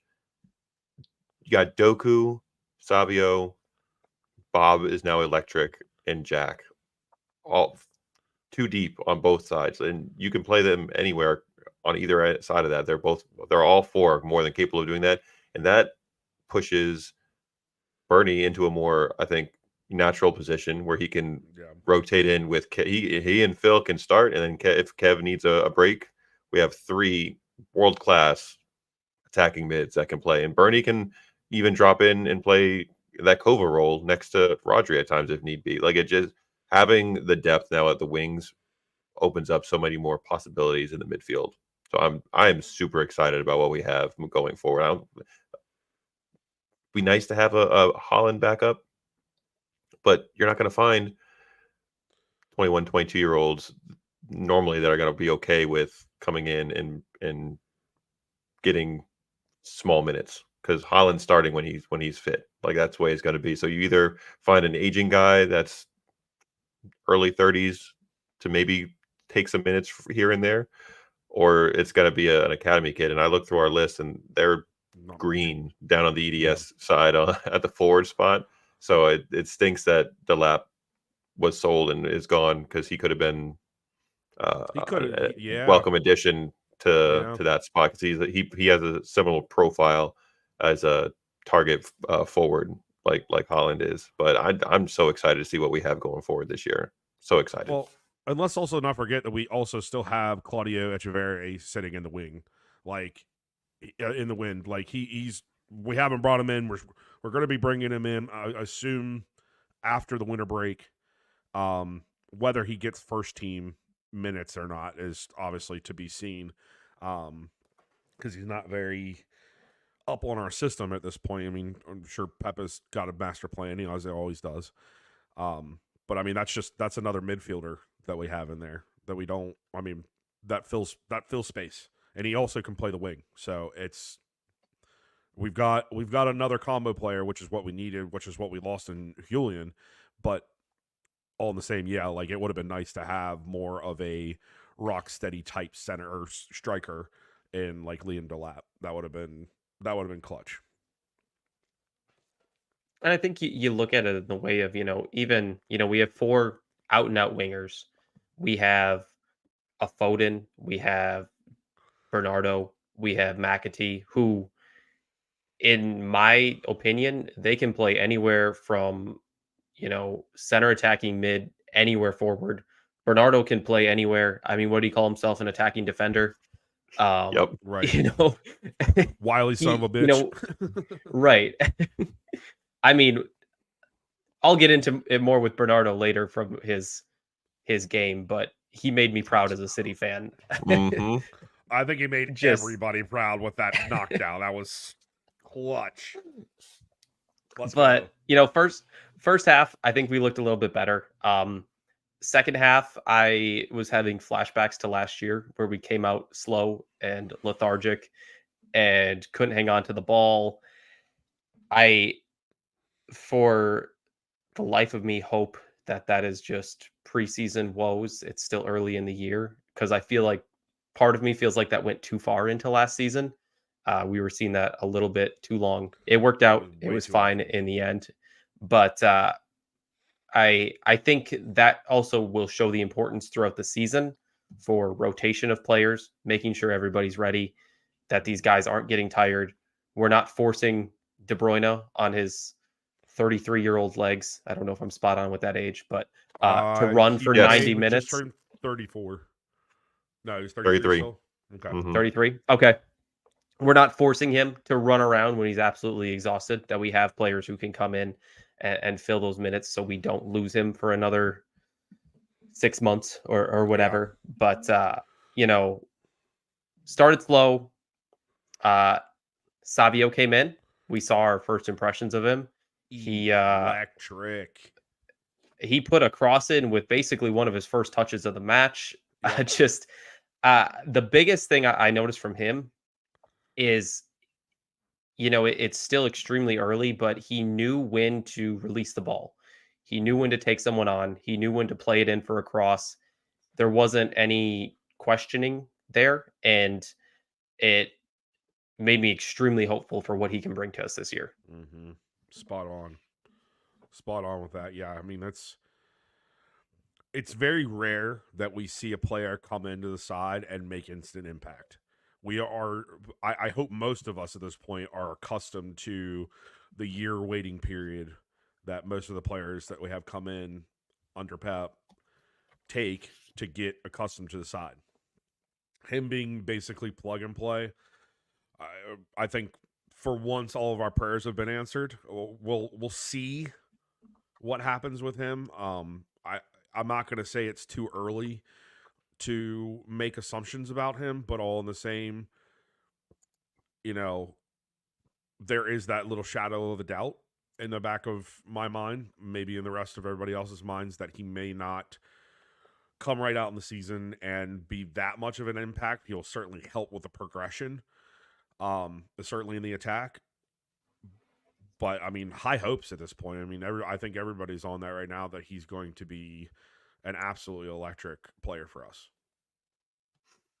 Yeah, I purposely watched a bunch of Brazil in the Copa America because I wanted to see what our new young boy had, and because I don't get to watch a lot of La Liga, to watch him last year with Girona, and they're well stocked at wingers with Brazil, so he didn't get to start the matches. But when he did come on in the second half, exactly what we saw on Saturday was his pace, his directness, his take on ability 1v1, and willingness to whip in across early. Like, he is not going to fiddle around with it early on last year, that was Doku's kind of MO. It was he trying to get by somebody instead of creating space to put a ball in, and he was always looking to dribble past someone instead of getting a ball into the box.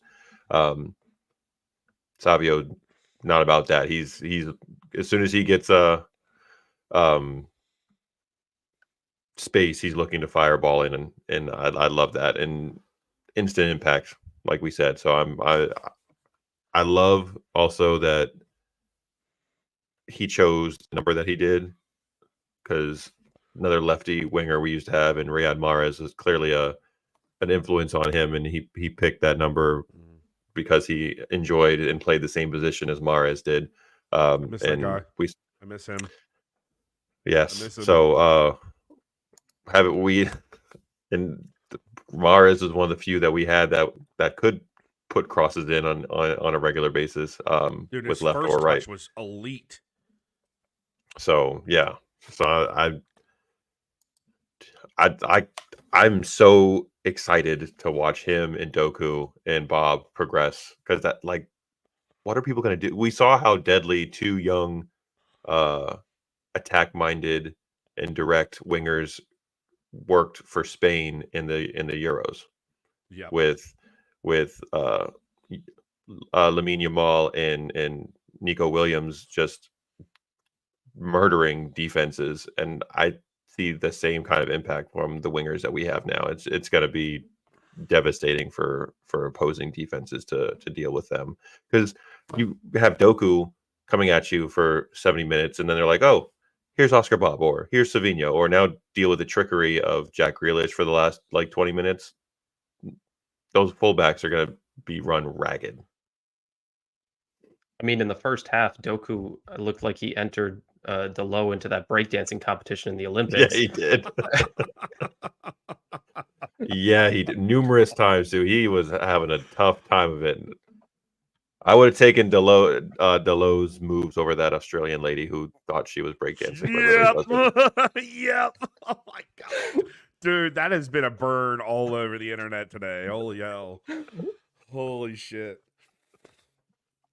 But anyway, one last thing before we get into Bernardo's goal.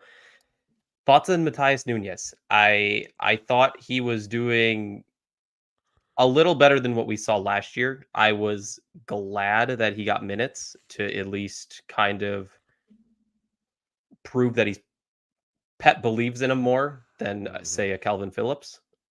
But I'll let you guys give your thoughts further on that.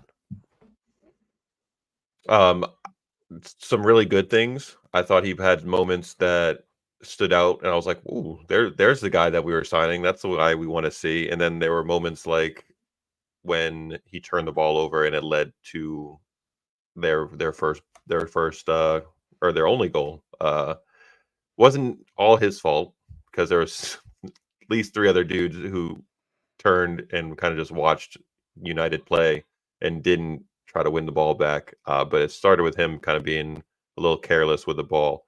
But some really good, but there were some moments that obviously weren't so great. But he capped it off with an absolute banger of a PK and really buried his opportunity. And I liked watching Pep's reaction to that, because as soon as that was a missile into the top netting.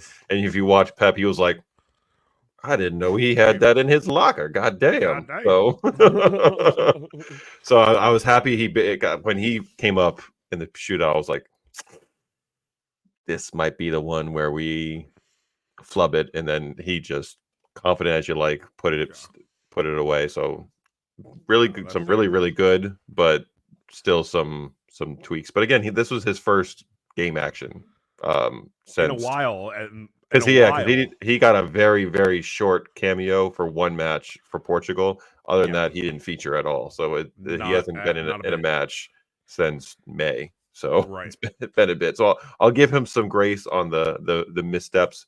Colby, what did you think of him? Well, and that's just it right there. I kind of feel like Mateus should have actually been with us a lot sooner, considering his lack of involvement with Portugal in the Euros. I think that also with that, I think this may be a hot take for a lot of people. I've said it before. I'm going to say it again. I think Mateus Nunes has the body build and the type of play that Pep can mold into a possible backup 6 if need be. What we see or what we expect out of Mateus Nunes, having looked at him from Wolves, is we're expecting more of this high-paced attacker. I think it's there, and it can still be. I think he could still run in a 7 or 8 role.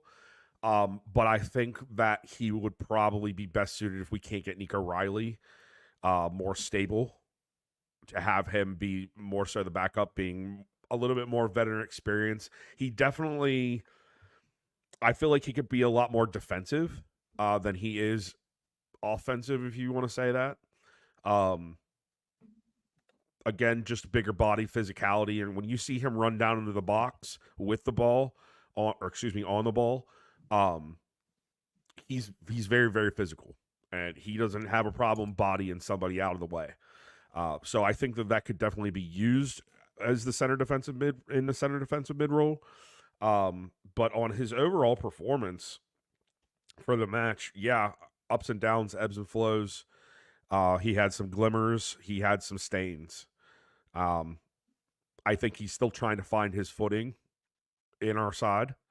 I think that there's a lot of confidence that he definitely gained off of taking that PK and it being the absolute screamer that it was.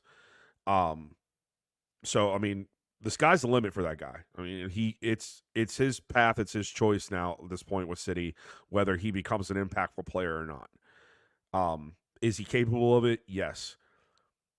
Can he be overshadowed by the other players that are in the side? Yeah, without a shadow of a doubt. I don't know, man. Progress for him. That's the only thing I can tell you. Is if we can get him to progress and either take on that 6 role a little bit or, define him a little bit better as a 7, I'll take him either way.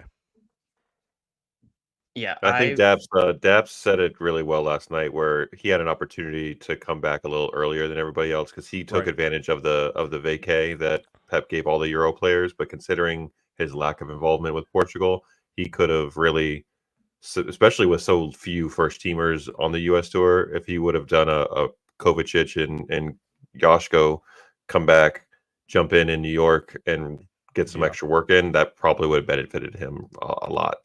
Tremendously. He probably would have started yesterday or Saturday's match if he would have came back, and but on the other end of that, maybe we don't see as Nico O'Reilly progress as much because Nunes is there. But for himself personally, he probably missed an opportunity to really cement a role for him. Yeah. Evan, what were you going to say? I kind of started talking over you. My apologies. No, you're good. Yeah, I take notes as the match goes on. I had a note that he looked pretty good, and then that giveaway happened, and it's like, I think the benchmark of comparison when we see someone in and continue to struggle, because I feel like even Grealish, he struggled in his first season, but towards the end of the season of his first year, we saw it click. And then obviously he had the treble year, and we saw what he's capable of and how important he can be. I think you see the glimpses of what he can be there. And I think it's getting to the time where he needs to start showing that more, in my opinion, than, what he currently is. Right. Yeah, there's definitely a lot of sharpening that he needs to do within himself and trying to decide, what do you want to be for this team? Do you want to be an attacker? Do you want to be a defender? Where do you feel the most comfortable? Where can you put out the most? What am I looking for? What's the word I'm looking for here? The most contribution. He's been a half contributor when he's come in, especially for us last season. And the times that he was able to get in with the attack and he was able to drive the ball down into the box, he looked stellar. I mean, it was just like, that's the one we picked up. That's the guy. And something to your point earlier, you said something about Pedro Neto. I think the reason why they were even looking at him is because of the chemistry that those two had. But chemistry isn't everything, especially in the side, especially when you've got that many players running in that position. I didn't see it as a good value at all. But that's not what we're talking about. We're talking about Mateus Nunes. There's I mean, you talk about sitcom. There's a sitcom theme song that comes to mind when we're talking about Nunes from the 80s. This is probably before your time, Evan, but hopefully you know. You take the good, you take the bad, you take them both, and there you have the facts of life. Facts of life. That's right. Holy shit, you really pulled out that one. It wasn't even from the show because the theme song from the show stuck out because I watched Scrubs religiously and they sang that song quite frequently on Scrubs. So yeah. And those kind of random things just stick in my head and then they don't ever leave. I can't remember like what I had for dinner like 3 days ago sometimes, but I will remember a show line that I watched when I was like 17. Weird brain. That's on par. I think it's an good brain thing, bro. It's good brain. Hey. Guilty as charged. You know, we talk about us not needing Pedro Neto with the wingers we have, but you know, Chelsea's got about 14 wingers in their squad. So, bro, they got about a 14 everything they don't know what to do with. They could put out every single week. They could put out a full lineup from a different position. Like, you know, this week is keepers, next week is right backs, and Yep. I have two very close friends who are Chelsea fans, and they were flabbergasted by the Neto signing. Was your brother like that too, or is he excited?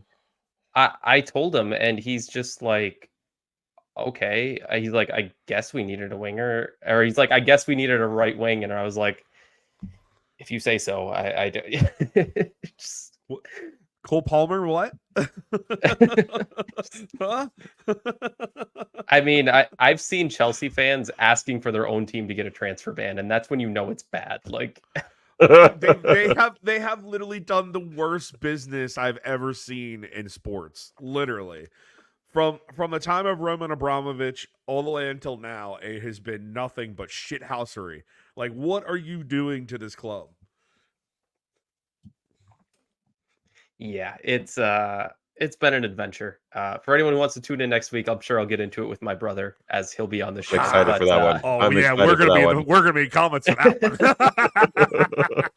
one. But into the goal, like I said, I take notes. I literally right before this happened, I put down a note that we were struggling to get Oscar Bob the ball. We got Oscar Bob the ball, puts the cross into to Bernardo. He finishes it.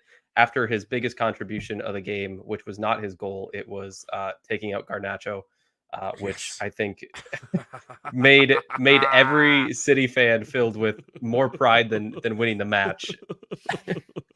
Dude, I got up out of my seat. Me and my kid were watching together. I got up out of my seat. I don't know if anybody's seen Across the Universe, the musical kind of movie they did about the Beatles in the 60s. Anyways, there's one part where they're all up on this roof, I believe at Harvard or wherever, the Ivy League school they were hanging out at, and he hits a golf ball off the roof and it goes through this fraternity's window, and they freak out. They're like, yeah! I did the same dance as Jim Sturgis. So if anybody knows that movie and you know what that scene looks like where he gets all excited and he crosses his legs and does a funny dance, that was me when that happened. I think that was the point where I turned to my wife. We were up as if you're from the Midwest or Wisconsin, you know, up north is a thing. So that's where we were, up in the woods of Wisconsin. I was watching with her, and after yelling a absurd amount of insults at Garnacho in the last 10 minutes, I turned to her and I was like, can't you tell I'm happy that City is back? Like, but it's so different, dude. I told right there with you, man. Yeah. Oh dude. My gosh. It's so scores a goal. We go into penalties. Bernardo has his down moment of the match, where he should no longer be allowed to take penalties for us because he said he don't want to anymore. He said find somebody else. He don't want to do it no I more. agree. I will agree with that. He can We support he you with can that, sir. Yeah, right. he can continue to rile up all the Reds and stick to that. But Listen, Mark Goldbridge's take on the game last night, absolutely hilarious. If you get a chance, everybody, please go watch it. There's a compilation of all the red Oh, ones that do yeah. the watch-alongs reacting to Bernie's fouling of Garnacho and then Bernie scoring the goal. That just made my afternoon when I got to watch that on loop.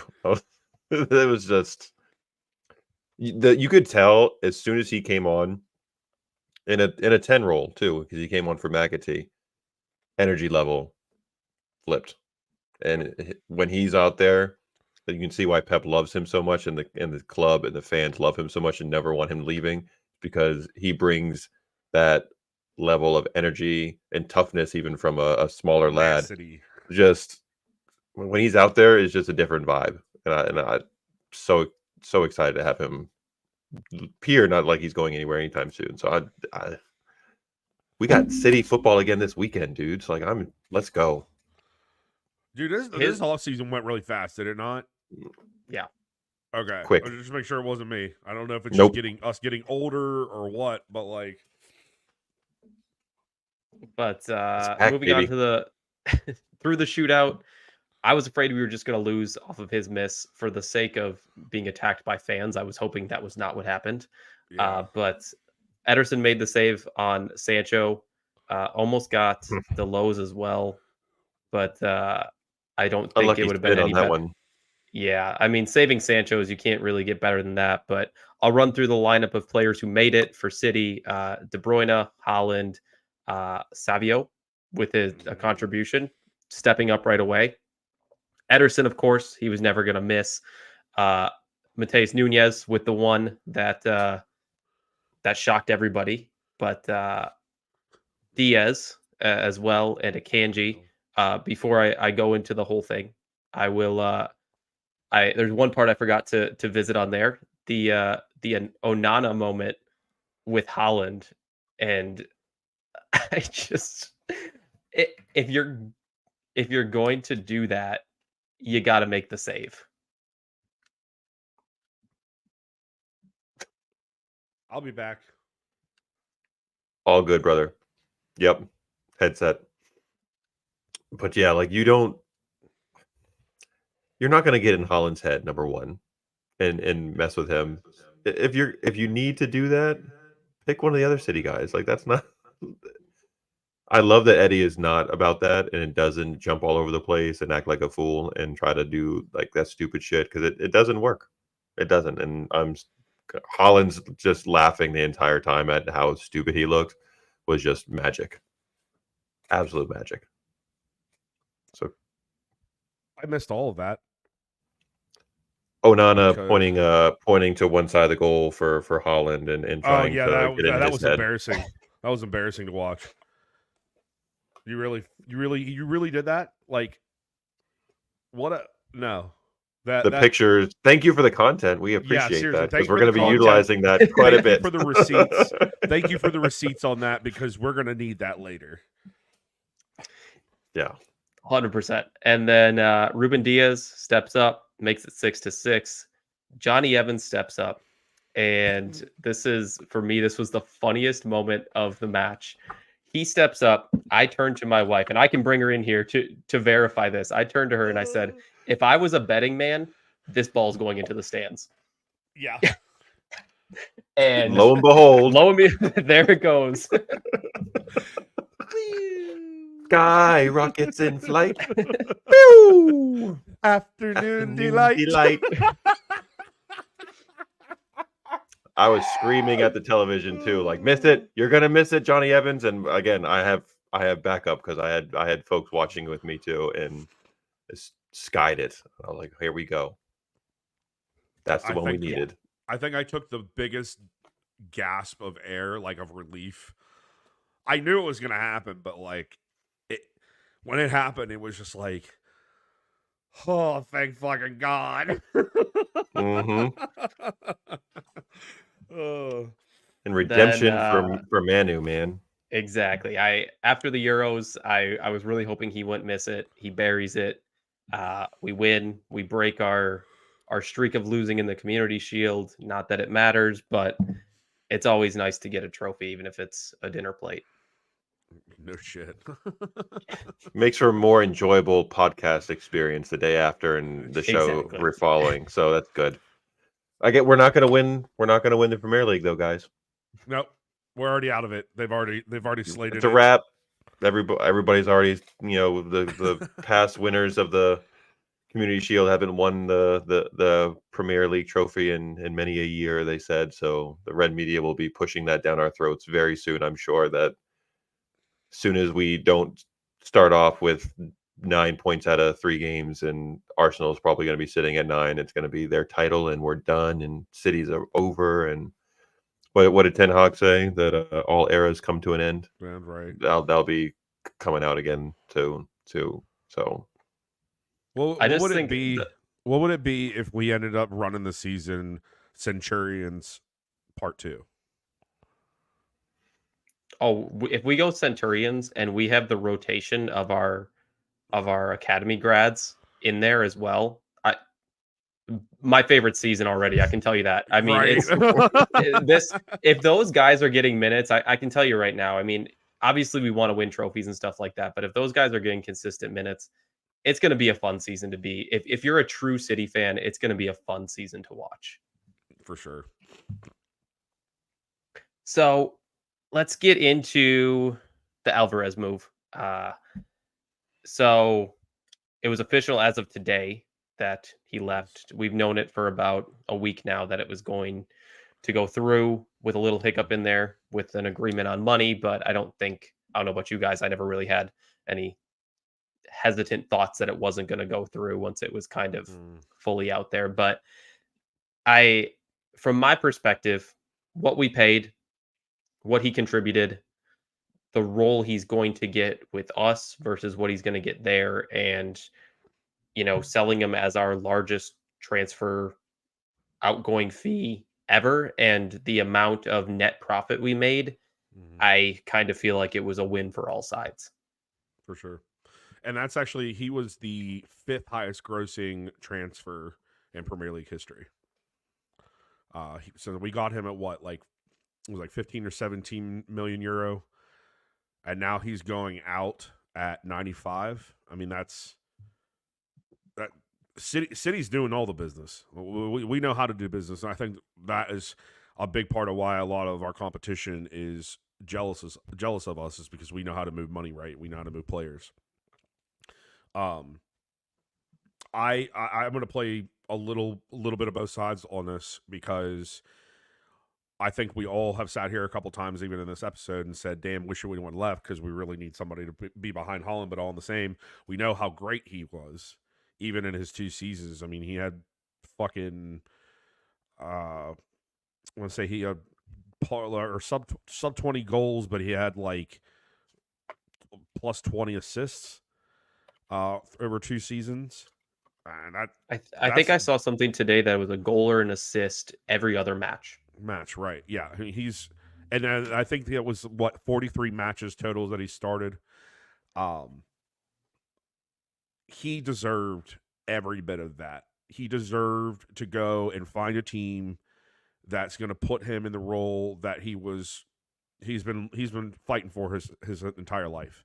I mean, you look at his come up through the Argentina Argentina Federation and their soccer program, and then going into River Plate. A star. You couldn't help but see that he was a star then, and the fact that he's going off to Atleti, honestly, for me, I feel like that kind of hurts him. But all in the same, it seems like Atleti is ready to spend some money. I think the Conor Gallagher deal actually fell through, did it not? there's still some they're still negotiations waiting on some shit. happening because Yeah.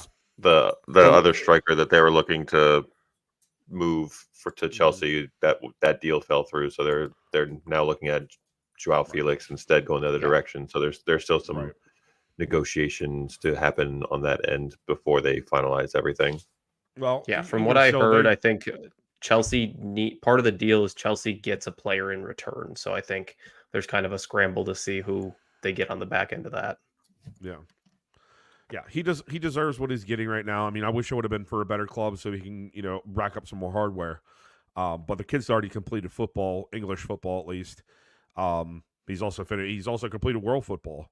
So I mean, yeah, it would be cool to have him in blue. But at the end of the day, it's not hurting us in the long run. He's getting what he deserves. He's going to be a stellar player. We're going to hear about him for years. And I think a lot of us will kick ourselves in the pants when we do hear it. But all in the same, you got to wish the guy the best because I mean, he's an absolute standout. When he signed up with us, I'm sure he knew at the time that Holland was a real possibility. So he knew what he was getting himself into. I don't think City were prepared for him to outgrow that role so fast because we were expecting to have him around for a little longer because we're like he might take some time to adjust. He might not become like a key member of the squad and such an important piece so soon.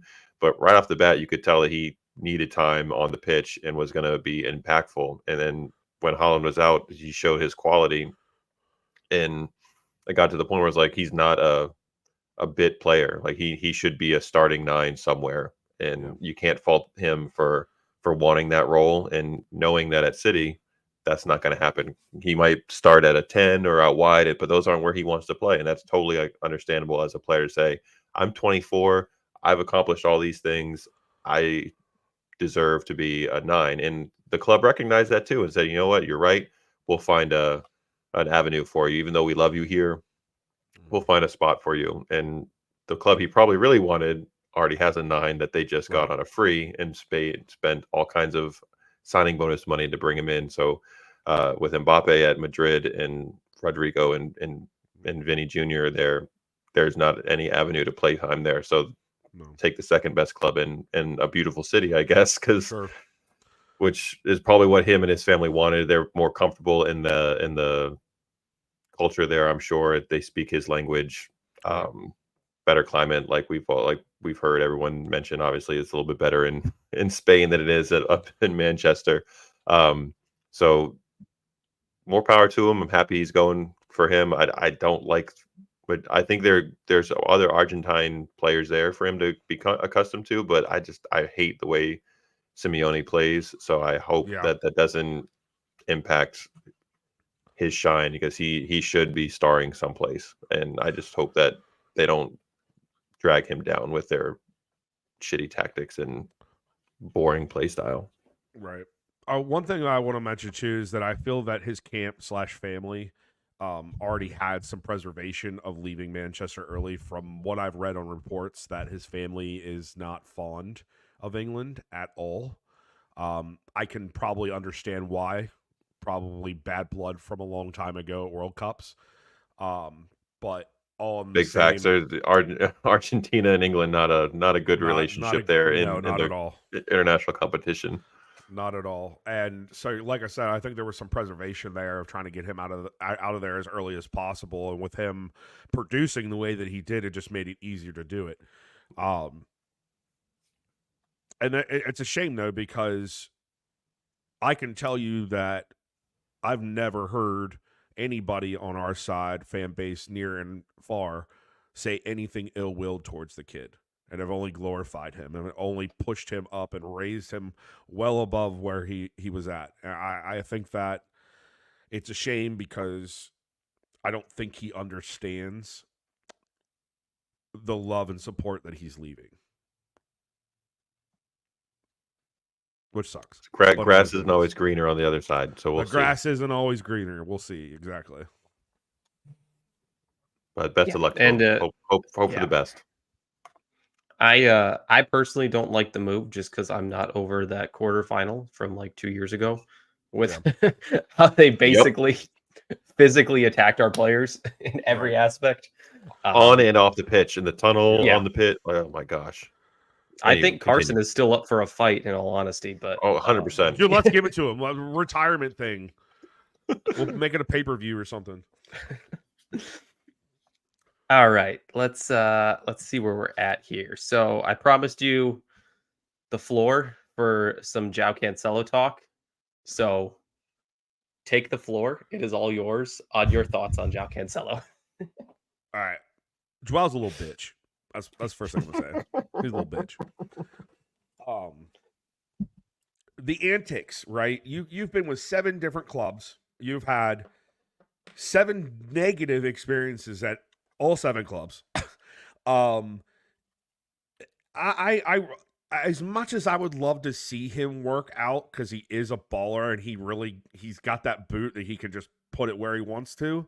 I mean, we saw it time and time again before he went off to Bayern or whatever fucking club that didn't want him.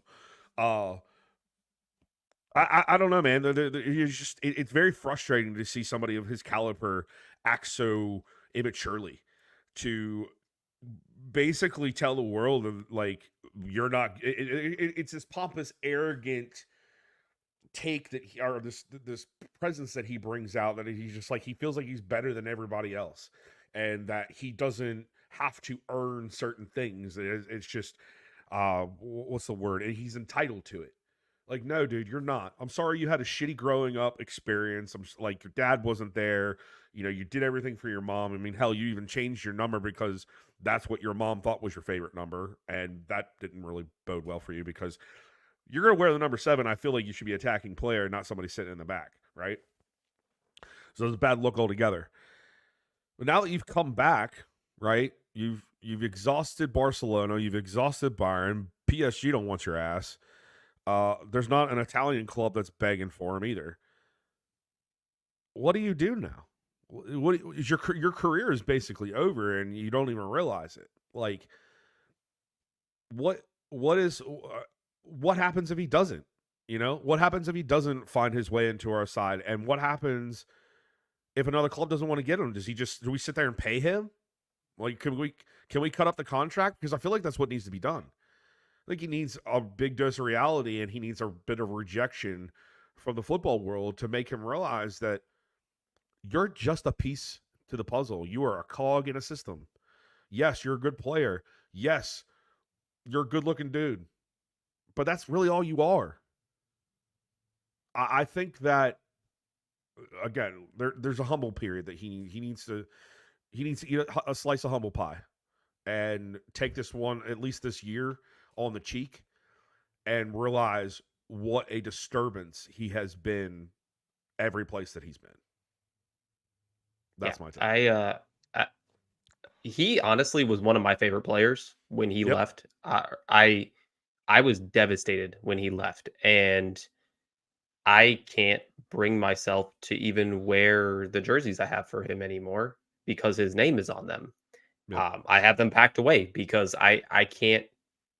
You know, he's tarnished his reputation here. I know you see people saying, well, oh, let's just take him back. You know, Walker's aging.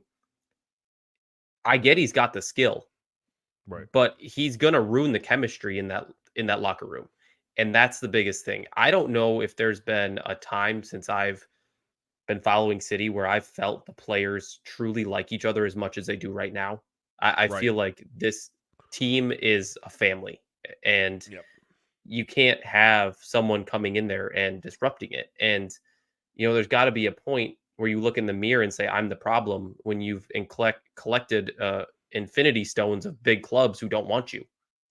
Like, you know, he's just basically like that. like, good pull.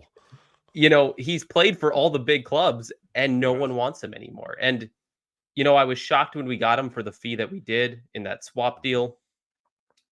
And now I get it. I get why we got him for what we got him for. Right. Well, he's not a young guy anymore either. He hit 30 in May. So you're now on the downslope of your career, bud. Like, this isn't you're 26, 27 anymore, and the world is your oyster. People might overlook some of your negative flaws to take you on because of how talented and how skilled you are. It's frustrating because the City fan in me wants to say what Colby said and says, "You're a little bitch and I don't like you."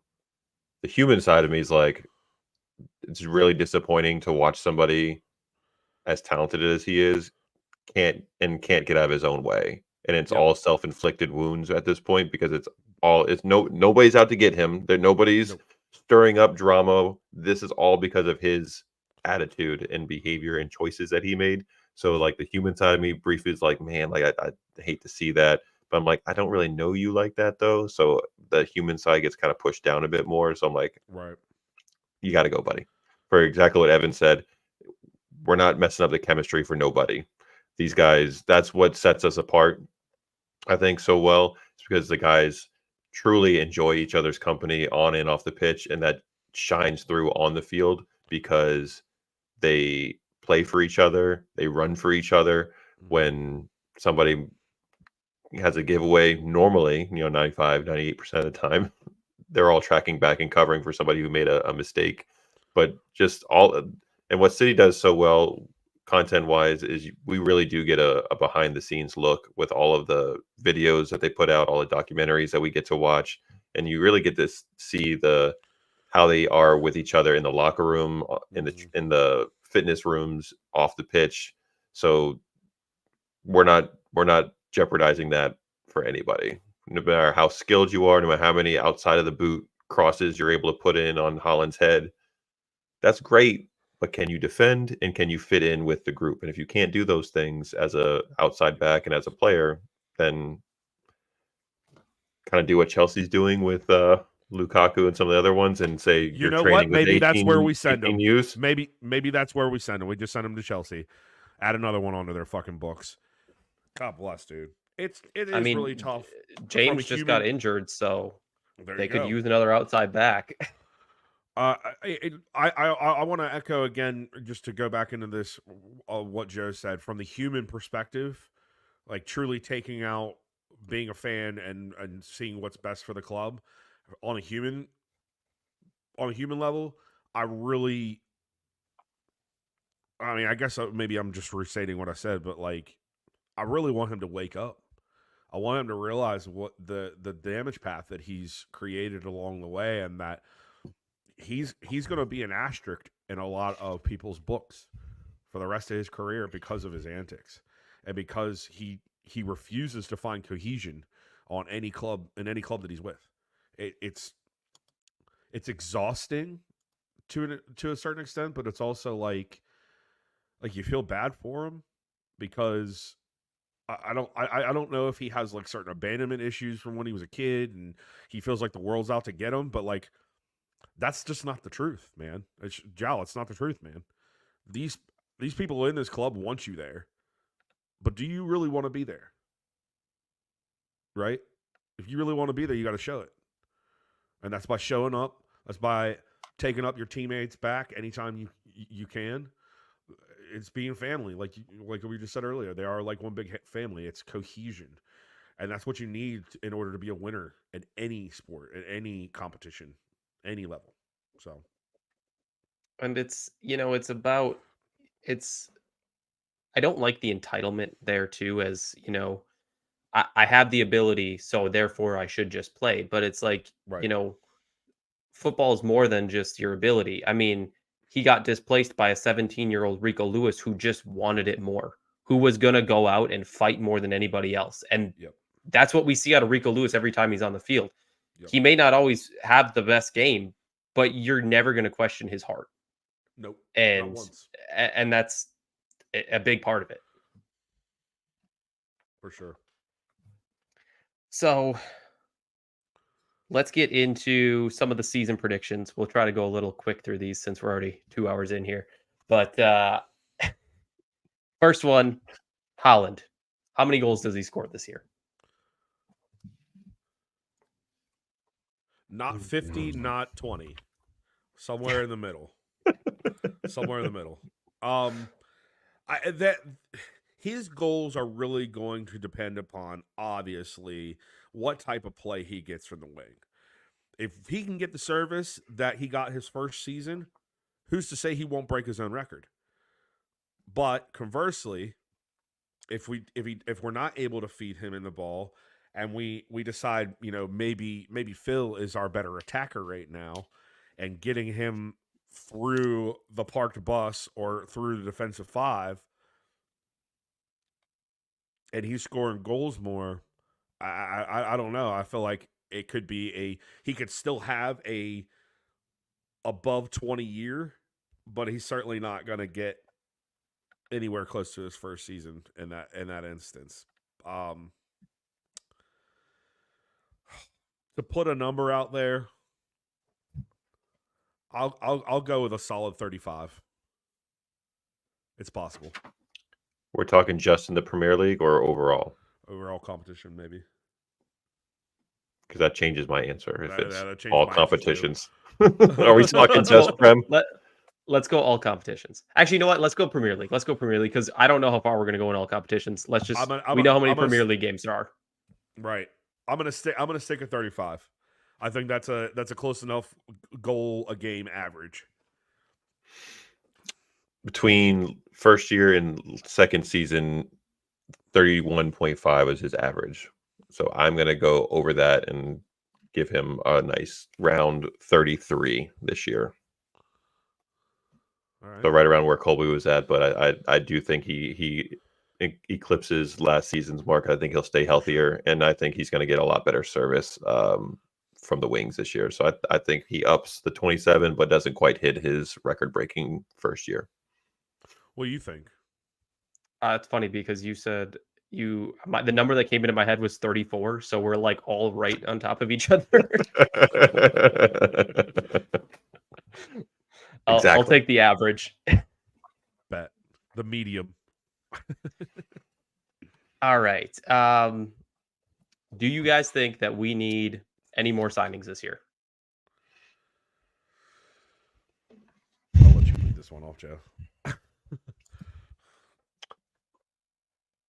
I would like them to find. I don't know who it is because I haven't done enough research. I would like them to find someone to play at the 9 if Holland needs a break or misses time for any period. I hope they don't reinvest all 90 or so of the Alvarez money and turn around into Guimaraes. I don't think we necessarily need that position. I think we have enough cover between Kova, O'Reilly, Bernie, Nunez, Stones, Akanji at times can play there. I think we have enough coverage in that space that we don't necessarily need to spend 90 million on a guy who's probably not going to be an everyday starter. Because if you look at it, most starting 11 positions are filled. I think the competition is going to be at the wings and who's performing best there. But midfield, striker, back line, I think is pretty much set for most matches. So I need to do some homework and find who that player is. But I would like to see them bring in a dedicated striker, not necessarily big money at all, but it'd be nice to see them bring in one more, but not a major signing. I'd like that we're decreasing our net spend frequently with each day signing, or with Alvarez going, where we keep dropping lower and lower on the net spend. So all that talk from rival clubs saying that we're ruining football just continues to be hollow words because there's no evidence to back that up.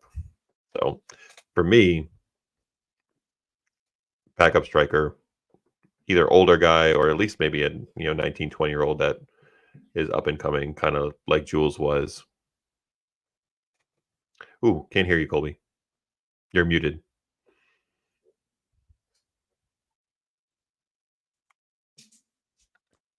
There we go. Yep. Now there we are. me and Evan played chicken with that one, I think. I didn't know if it needed me to unmute it, so I clicked it when you clicked it. And dude, I'm still getting used to EV Mux, and then coming back here to StreamYard and like knowing where everything is. Like I'm having a brain fart. I don't know why.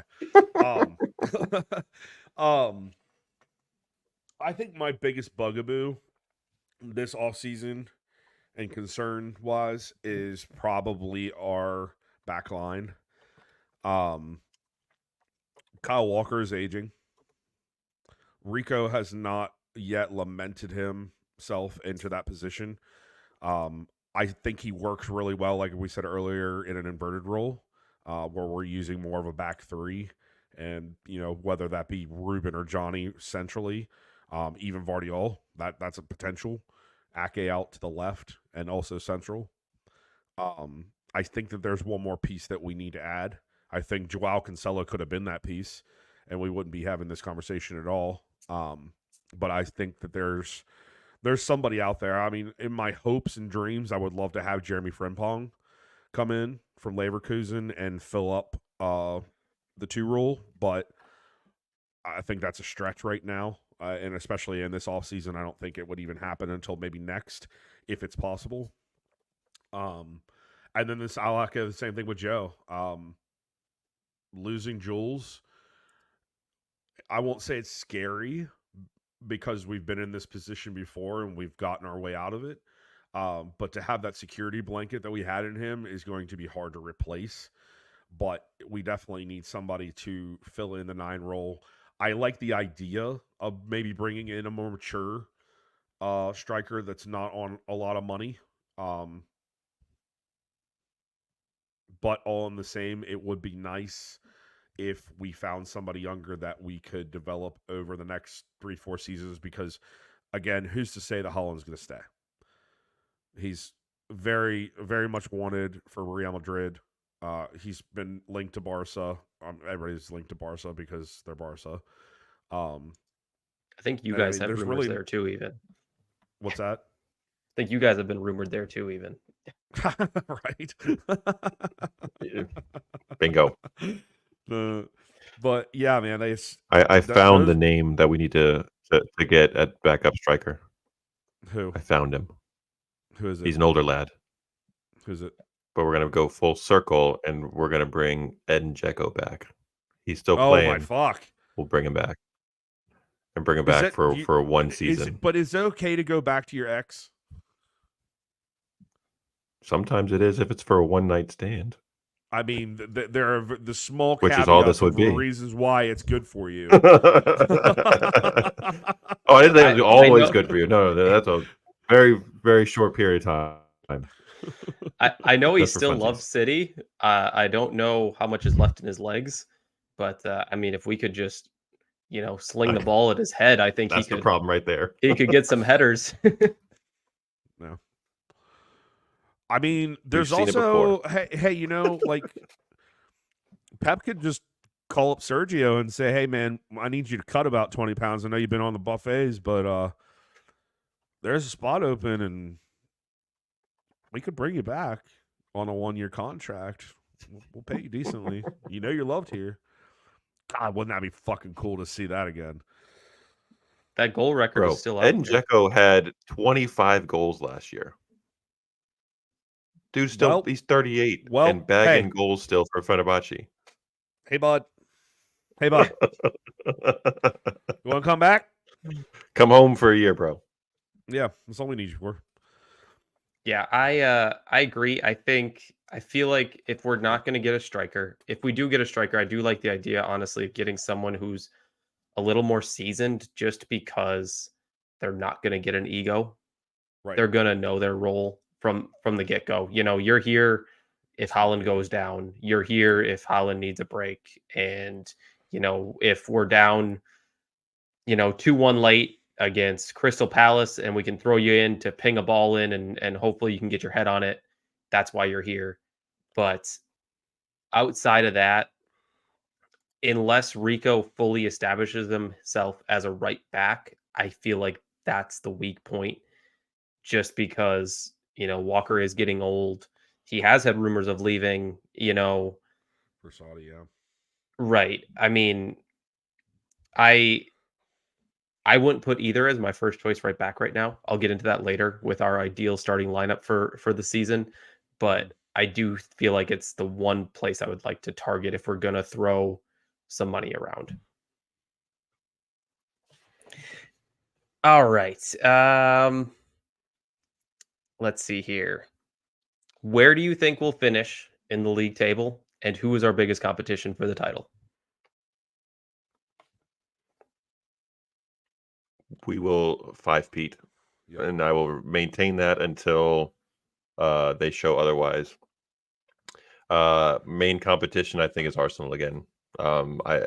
Liverpool probably be mixed in there again, but I think Arsenal's above everybody else, and it'll be down to the wire probably once again. But I think we come out on top again, and Arsenal will do what they do and bottle that joint. Yeah, that's a big echo for me. The only way that Arsenal gets on over us is if we go through lengthy periods of bad injuries, and they somehow get out ahead of us. Otherwise, it's our league to lose. As far as competition goes, I mean, Mikel Arteta is the closest thing that we have to a Pep outside of Pep. He knows how to push Pep's buttons, if you want to say that. For that reason, I think that they're going to be our toughest competition this season. I don't see a whole lot out of Liverpool. I don't know that I trust an Arne Slot quite yet. You have a aging Mo Salah. The rest of the lot, I mean, you got a real combination of young and old, and I don't know that they are cohesive enough to make a push. Beyond that, I mean, it's really a crapshoot. It's just going to follow up behind. I mean, United could do anything. Tottenham could do anything, and that Solanke signing, I think, is going to be good for them. He really impressed me at the end of the last season with his play, and I can't see him not being extremely good, right besides Heung-min Son. Yeah, I think that would be really awesome to see. I think they're going to do pretty decent this season. Defensively is what's really going to determine whether they stay up in the top 5 or 6. Arsenal, the reason why I keep them so far ahead is because of their defense. They have one of the best back lines in football. There's just no question about it. That's our toughest competition. If we can get past Saliba, and we can get Jurriën Timber is somebody that I'm also looking out for too with them. I mean, he didn't even have a season with them last year because he was so injured. But who's to say that he won't come out and secure that spot and make it extremely hard for the right side to do anything?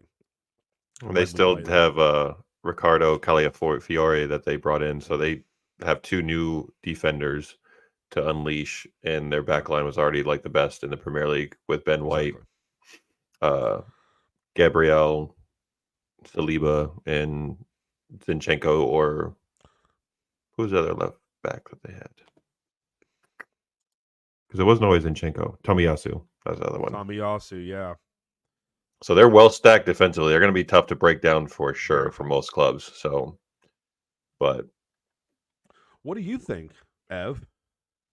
I'd agree. I mean, I think those two between us and Arsenal are kind of the top dogs. I see a fall off in Liverpool, in all honesty. I don't think they stay where they are. I'm not so certain if it's not going well that you don't see a Salah or an Alisson leave in January even.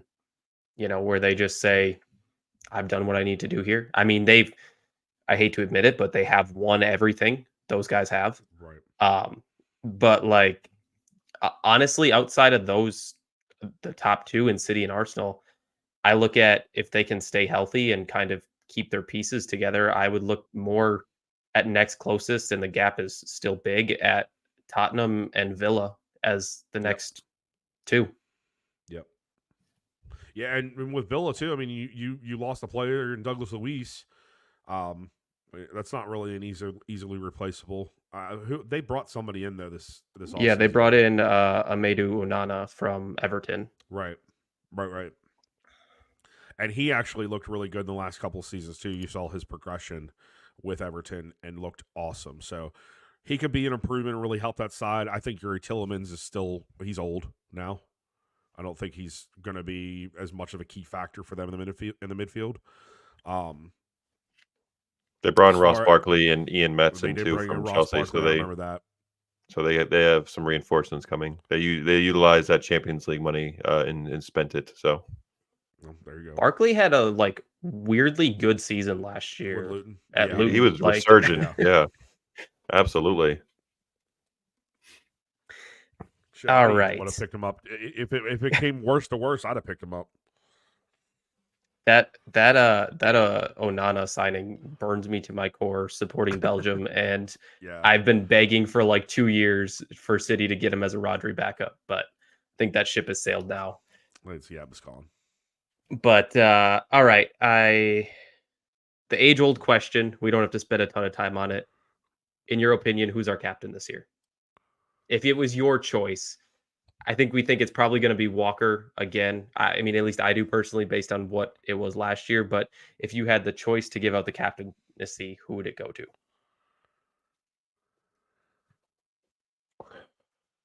I've this question on social media, folks have just been killing Kyle Walker on a very regular basis, and for me, I trust the players in the locker room, and if they picked him as the captain, it is fine with me because they know far better than any fan, any podcaster, any content creator what's good for that locker room. They know better than we do. So anybody who's like Kyle Walker's a shit captain, he's shit, blah blah blah. Mm-hmm. I can't go there with you because the boys picked him. They know. Right. If I was the one handing the armband out, I probably would give it to Ruben Diaz. We're a different team when he's in the back, and he's very vocal on the pitch with players and directing them. And from what players have been saying, he's extremely encouraging during practice sessions and training, and always looking to help out. So for me, I would probably give it to him if there was no other input. If it was just me, I would probably give it to him. I think for me, captaincy goes to the most mature, most level-headed, the one that everybody circles up around. If I had my choice, it would probably be Kev. I just can't look at him and not see captain. That's my captain. I don't believe though that he's going to see a lot of first team action this year. With his injuries, his age, he's slowing down a little bit. I mean, he's still Kev, but he ain't the Kev that we were used to 3, 4, 5 years ago. If I'm going to choose somebody that I think can ride out the captaincy post the next couple of years, granted he stays with us, I'll have to agree with Joe that it would be Ruben. His presence out of the back is amazing. He knows how to pull the guys in when needed, and again, like Joe said, he's very encouraging. You get a lot of captains that are demeaning to the point where it's really just supposed to pick you up, but sometimes it tears a person down at the wrong time. I don't think Ruben has that in him. If I'm going to go in order, captaincy, if Kev was on regular time, he would be number one. Number one should be Ruben. Number two should be Kyle. I like the idea of shouting up the field rather than trying to pull everybody in from both ends and say, this is what we need to do. Because that's tough. That's got to be tough. Being able to just yell out the front of the field and say, yo, this is where you need to go. This is what needs to happen. I need you to do this. I need you to be there. Seems to work a lot better in my opinion. So Ruben would definitely be my guy. Yeah, I agree. And I will follow it up with this point of kind of going off of what Joe said. The team picked Kyle. We all said that this is the closest we've seen them be as a team. So Right. Obviously they know what they're doing. And all of us three being around sports, playing sports, our entire lives, the leaders are going to lead regardless of a band on their arm or not. And Yes. I think that's the important thing to look at. It doesn't matter who has the physical band on their arm. Ruben's going to lead. Rodri's going to lead. Kevin's going to lead. These guys all have their moments. Mm-hmm. And the knocks on Kyle aren't about him as a teammate. It's about No, it's him all in the personal shit. media. It's him as a husband, father, whatever. It's his choices off the field. If and all of the like I will reference the documentaries again because we get the behind the scenes look there. He is such an important figure in that locker room to keep them happy together, doing things like that. You can see it on like in front of your screen, like watching those, that he's a very important figure in the locker room. So, and that's where on the pitch it's important, but in the locker room, off the pitch, we don't know what he's like there truly, like the players do. So, Yep. I won't ever badmouth him for that shit, like some folks tend to do on social media. All right. Don't worry about his, don't worry about his dick. It ain't your problem, right? Exactly. Sorry for my crassness, everybody who's watching and seeing us for the first time. All right. Last thing on the team before I got some kind of quick fire questions to end this off with. See if we can get out of here before 3 hours. Hey, we can do another 3 hours like we did last night. I'm cool with it. All right. Go on. What is your ideal lineup for the season, assuming no one comes in and everyone is healthy? I'll start off with mine, and then I'll let you guys give yours. I got Ederson in goal. Back line of Akanji, Diaz, Ake, and Guardiola. I can't get over our back four of center backs from the treble season, so I'm going to stick with that. Whether that means Akanji inverts or whatever in that lineup, I can't leave him out, and I can't really feel like I can leave Ake out either. Midfield of Rodri, Kevin, Foden, and up top are wings of Doku and Bob and Holland. And that's off of everything I've seen this season, kind of the end of last season, things I saw in the Euros, all of it. Okay. Eddie in goal for sure. I'm reverting back to our back three from treble season, and I'll go Akanji, Diaz, Yoshko as our back three, with Stonesy and Rodri in the middle. I think based on what I saw in the Euros, John is back to being the Stones that we know and love. I think he's going to have a really big season and is going to be a lot better than he was last year. And I think him and Rodri, just their ability on the ball and defensively together is just something that we don't have. Like that pairing is, as I think, the best that we can put as at those positions. And John can play center back. He can play right back. He's so versatile. I think having him in there next to Rodri is great. For cross, give me Doku on the left, Phil, Bernie, and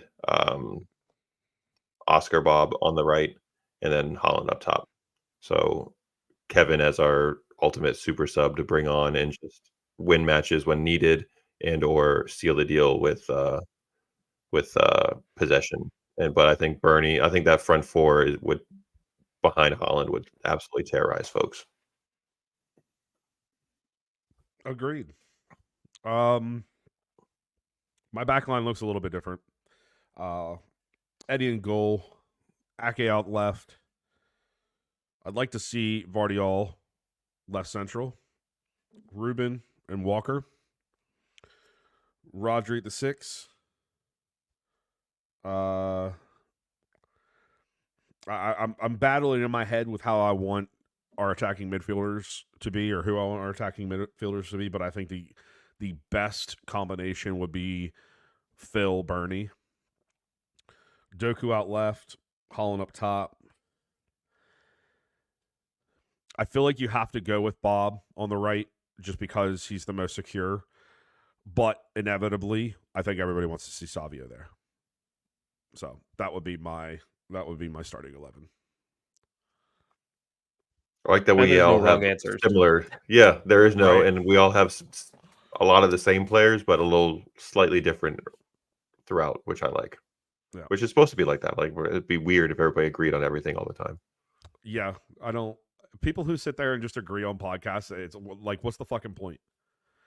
Right. Unless I you're being agree. funny with it or doing something witty. Otherwise, you just sound like a bunch of jagoffs sitting around fucking talking the same shit.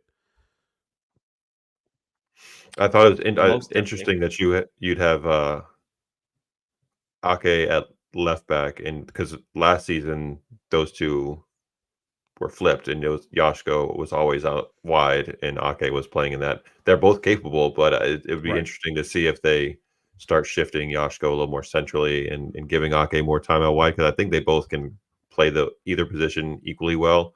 Ake doesn't have goals in him like Yashko does, but he I think is every bit the defender out wide that Yashko is, and Yashko came up as a center back. He's not necessarily a left back, really. So, well, and my thinking behind even putting them the way that I did is purely on the fact that Johnny's getting a little bit older, right? But we also see him pushed up in that split six role. So I really don't want to put him on the back line, right? We've seen what Gavardiol can do at RB Leipzig centrally.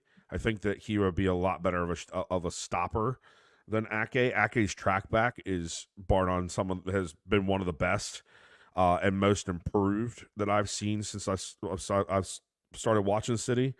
And I think that them being next to each other, they can intertwine as needed. You know what I mean? Depending on what is necessary for that match, you need somebody to anchor down the left side, well, the right side, if you're thinking on the attack. I think I would rather have Ake there than Gavardiol, because Gavardiol is a lot more of a possession and attacking type left back, central, whatever you want to call. And I think that could throw a lot of people off if you kept Gavardiol central and even used him in the attack and let Ake drop back if needed. So, Yeah, I'd agree. I think there's times too where you see Guardiola get caught out of position because he likes to be an attacker. He was kind of out of position against United on that goal we allowed. I don't feel like Ake. I feel like Ake has more of almost a desire to track back, because I think he's got less of that attacking mindset in him. And I don't know if that's from his Bournemouth days where he was just getting pounded defensively and had to be a defender for 90 minutes or what it was. But and as far as you guys both had Bernardo, honestly, going into Saturday, I had the question on here, which I got rid of because of Saturday, of what is Bernardo's role in this squad? Because it kind of felt like a lot of the starting roles were accounted for. And I think he proved to me what his role is. I'd almost have it flipped for what you guys said. And, let's have De Bruyne give us a good 45, 50 minutes, and then let Bernardo come in, right, with his energy and just, the dude doesn't stop running already. Now let's see him when he's fresh and everyone else has a half under their legs already. Right. I like that. It's really great that we can interchange so many of our attacking pieces like this. I really don't feel like that you have that much capability in other squads to be able to facilitate that type of movement. So the fact that we can do that and just talk about it so fluidly, God damn it, we're awesome. Yeah, let's say Bob and or Savio are struggling out wide on the right. They hit their age catches them and they struggle a little bit. Throw Bernie over there and we're good to go. Yep. Slide Kevin in the middle. Put Phil over there. Like they're the way that we're able to, like you said, play players in different positions and have them perform equally well across multiple spots. It makes it hard sometimes for Pep probably to pick, which is a good problem to have. You'd rather have that than have a hard decision to make, because too much than not enough, right? Yes, exactly. So it's a very good problem to have, and Pep's going to have some fun tinkering with all the toys in his disposal. All right, that's our season predictions for the most part. Some fun stuff. We'll get into some fun stuff now. So City went to a bunch of different colleges. I already kind of know Joe's answer. I know part of it. What college do you support? And the why. I don't have the why on Joe's, but I'll let him go first since we already know the answer to his. Yeah. I am a Tar Heel, not born and bred, but since was 7, I got a nice giant Tar Heels flag right over here next to my city stuff. Being a basketball fiend in the 90s, my room was decorated in Chicago Bulls memorabilia and Jordan gear. My daughter's name is Jordan. Yep. Love the name, but inspired by MJ. So I've been repping Carolina Blues since I was 8 years old when we moved down to Maryland, and I got into the basketball scene down here. So being, which is the other hugely disappointing part of the Chapel Hill experience for me, was that's like Mecca for me, and to see it be so Underutilized. underutilized and the fans be so shit, excuse my language, like that, because I was like, I get to watch Man City play at Chapel Hill, like this is Right. a In dream a come big true. Sky blue stadium. It's just everywhere. I was like, this is wonderful, but then the fans didn't turn up like they should have. But for me, North Carolina all day long, and I argue because I'm at the time University of Maryland, ACC country too, big basketball rivals, and all my friends and everybody were Terps fans, and I'm like, fuck y'all, it's a Carolina Blue, baby. Like, no, we can agree that we both hate Duke, but Right. I'm not here supporting y'all either, because y'all like to throw hate our way. And like, Right. I don't really think about you at all. Like, I care about the Duke rivalry or the NC State rivalry. Y'all ain't on my radar because y'all ain't good enough. Duke fans are the equivalent of United, in my opinion, when it comes to like 1000%. yeah. Dude, we were sitting at a cookout after that match, and there was this pretentious asshole that walks in a fucking Duke shirt, sits down, apparently is having a date with a girl who goes to UNC. I can tell you that it did not end well. For sure. What about you, Colby? For me, growing up in Western Pennsylvania, you have three aspirations of top tier schools to go to, unless you decide to go to local colleges like Slippery Rock, Indiana University of Pennsylvania, California University of Pennsylvania, and a few others. We were very house divided. We had half of my family went to Pitt, the other half went to Penn State. I actually became a Nittany Lion, but however, I was the rebellious one of my family, and I hated Pitt that much that I decided to get into the backyard brawl because I loved college football at that level at that time. West Virginia is my school. Through and through. Mountaineers. Where greatness is learned and couches are burned.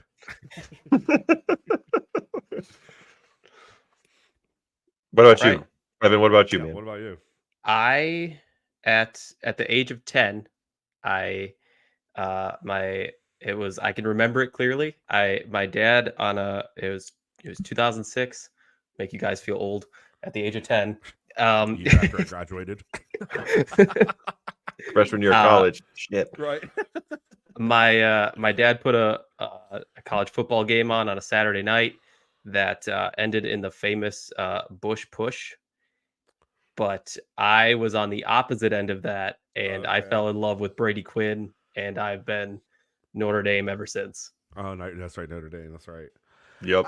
That makes sense in proximity to your location. I was really waiting for you to like turn the whole thing on me and tell me you're a Gopher or something like that.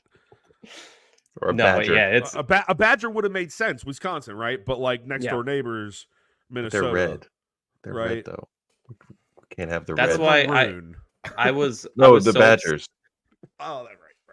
I was so upset that my brother didn't go to the Chelsea game at Notre Dame Stadium. I was like, "What are you doing? Like, you have to go there." Why wouldn't you go to Notre Dame Stadium? Zach was there for that one. Yeah, he was. He brought his daughter and his wife, so that was their first Chelsea experience, and didn't turn out great result wise, but still had great memories. So I'm hoping that when City inevitably comes back here, that they that they book a game there so I can have hopefully a better experience than Joe had. I hope so for you too, buddy, because I don't wish that on anybody right now. What else you got? You got another one? All right. I got a couple for you. Couple city ones. Yeah. Who is your current favorite player in the squad? It's so hard to pick. Right? It literally changes year to year, doesn't it? There's so many. I mean, I gotta go with Holland. I'm sorry. He was our first signing when I came in. I championed the shit out of him coming to us too during that off season. I remember having conversations with Kyle, and before we had even signed him, months before we had even signed him, and I was like, he's gonna be a blue. He's gonna be a blue. Watch. And Kyle was like, no, he's not. Too much money. It's not gonna happen. Deal's gonna fall through. Whatever. Look what happened. Right. So yeah, I think for me it would be Holland. In spite of him being the Nordic meat shield and being the top goal scorer ever. I have so much love in my heart for all City players, but I think while I'm watching,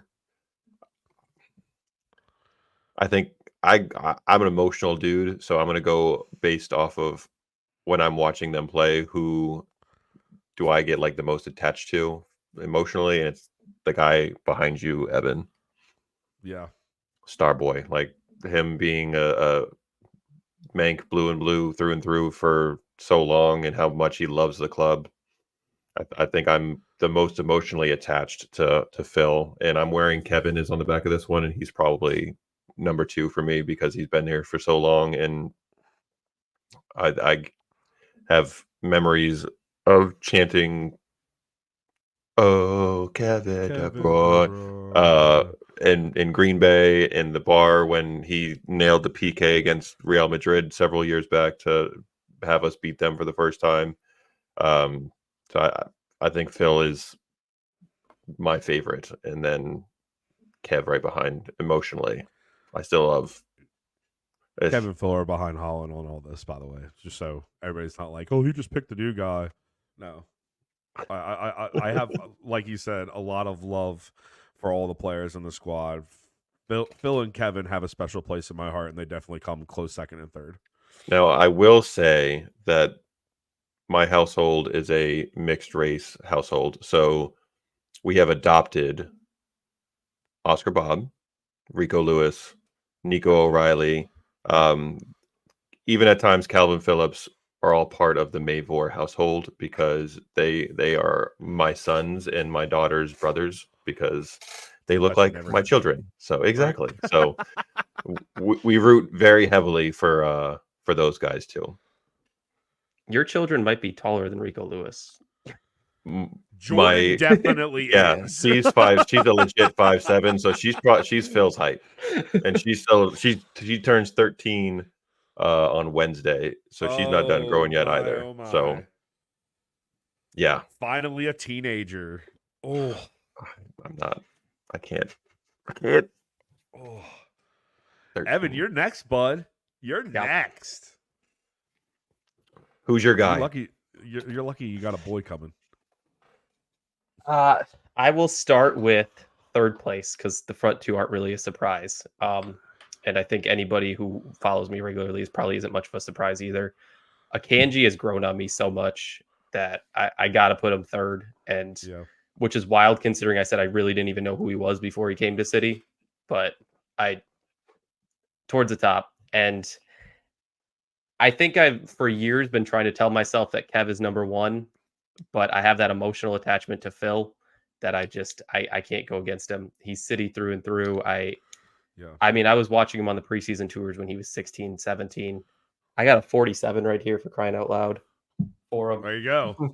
Like I committed to that this summer when he won the Player of the Year. I was like, screw it. Let's go for it. So 47 doing it. But so hopefully he doesn't leave and I have to cover this up. That dude's not going anywhere. He's not going anywhere. He would soon rather die than move on to another club. Yeah, and that was part of it too. I was like, I can commit to this, and I think it's so cool knowing that you probably get to watch him for another 10 to 15 years. Yeah, for sure. Mm-hmm. That's honestly that my kid. This is his first year of travel, and that was who he picked for his number was Phil's number, and I was actually like super proud of that because like they totally resemble each other as far as like play styles and stuff. The way that he moves is he's learned a lot from Phil.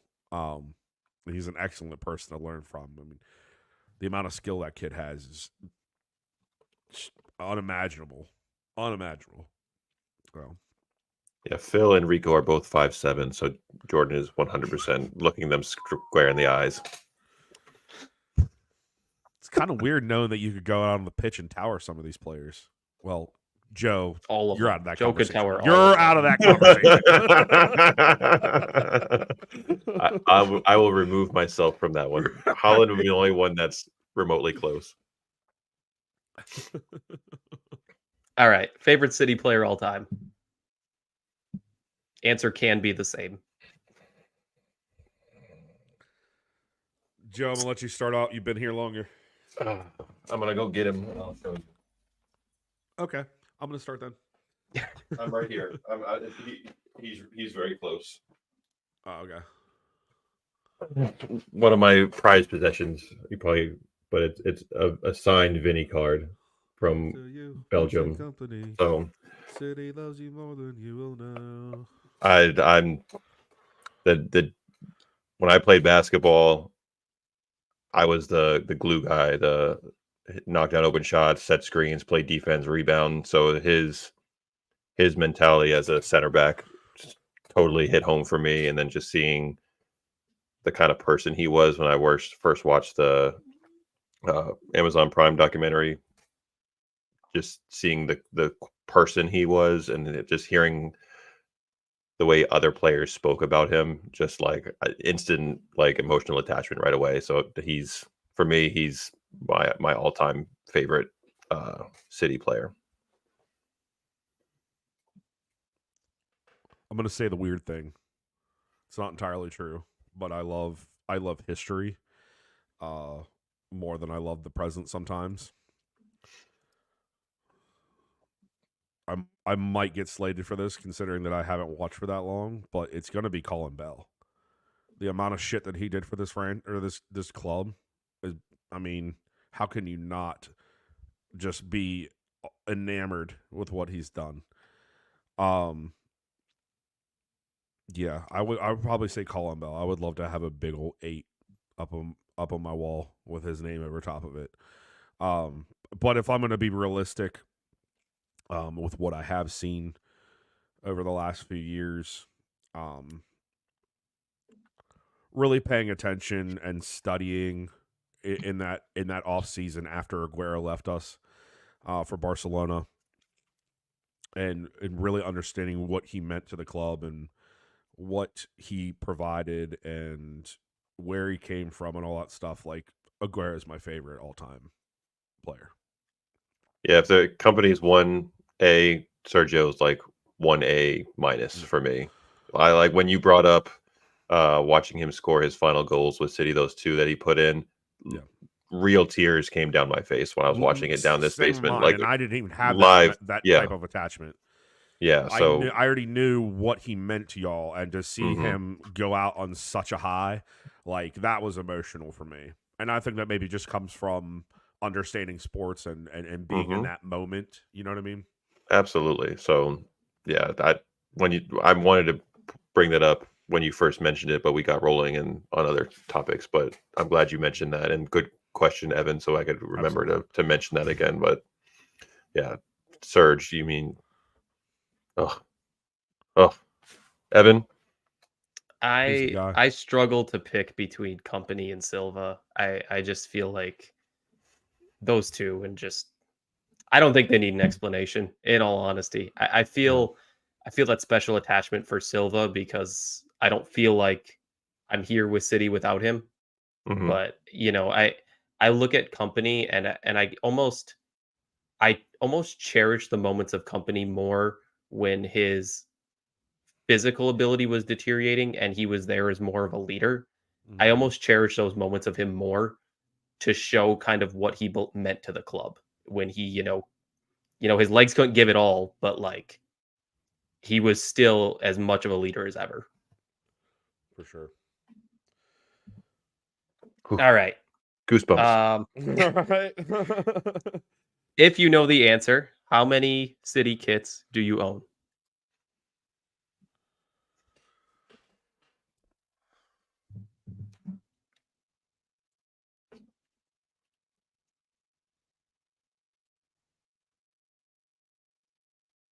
Uh, 9, 8 or 9, I think. 12. It's probably.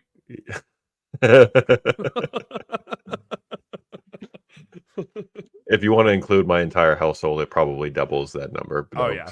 4 times. What are you talking about? Doubles and quadruples? What are you talking about? Dude, you all have like an Eddie shirt, don't you? Elliot does couple of not, them. but Oh, okay. but Jordan has one. Steph has one. I have one. Yeah. Elliot That's, picked Goku last year. I'm gonna say my number, and then we're gonna quickly move on to for no judgment. And my number is 40. So next question. Fuck me. Let me see that fucking. Let me see your closet now. At some point, I need a picture of all those. Right. Just send it privately to us because I would love to see that. These. How do I point here? Everything's backwards. These little Yeah. frames, I've started putting Opposite them in way. these, Yeah. and I put them in those frames after they get kind of worn down to preserve them. So I only have about 10 in my closet, and the rest I keep kind of preserved like that. And Smart man. yeah, I literally have a spreadsheet of them to keep track because that's how many I That's have. what's up. Dude, you're speaking my language right now. Right, taking it up to a whole other Absolutely. level. All right, along the lines of favorite players, favorite current non-City player, and we'll do who has never played for City. Okay. The automatic answer was going to be Julian Alvarez right there. You As stole of that one about away 8 from hours me. ago. Right. Oh man. Trying to even think around the league. I mean, I feel like saying Mbappe is just like childish and cliche. So I'm gonna leave that one out of there. I do think he's a baller, but all in the same, it's just like that's like saying I like LeBron James. Like I don't actually like LeBron James, but damn good question.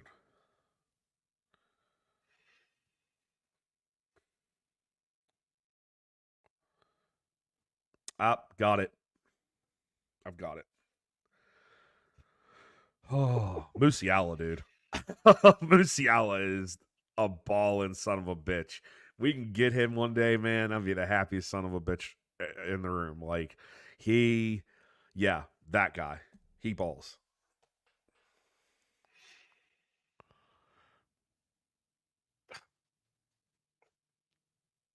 I don't have a good answer. That's a dude because when I'm not watching Man City, I'm watching the women's teams in the NWSL.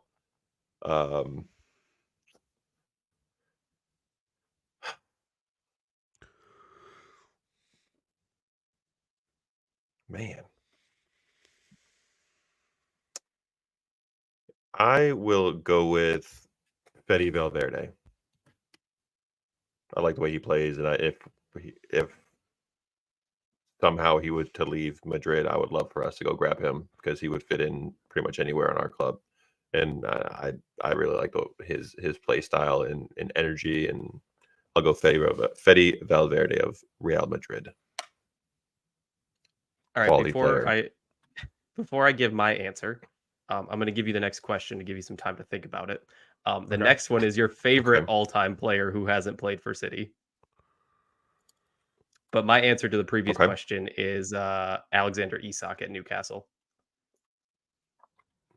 I love watching him play. Was not expecting that one. He is an interesting one to watch. I will give you that.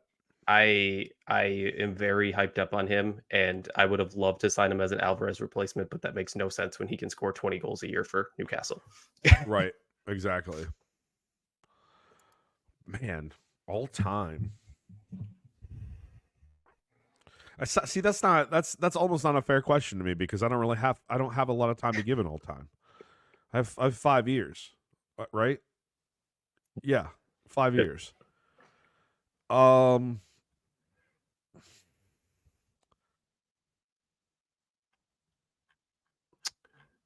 gonna go with Ronaldinho.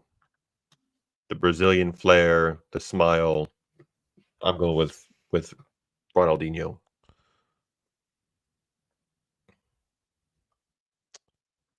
Fuck me. Not City player. It would be really stupid for me to say either Ronaldo or Messi because I have not watched their entire careers. Have I been alive for them? Yes. Which cancels saying Pele. So can't say that one. Can't say Maradona either. I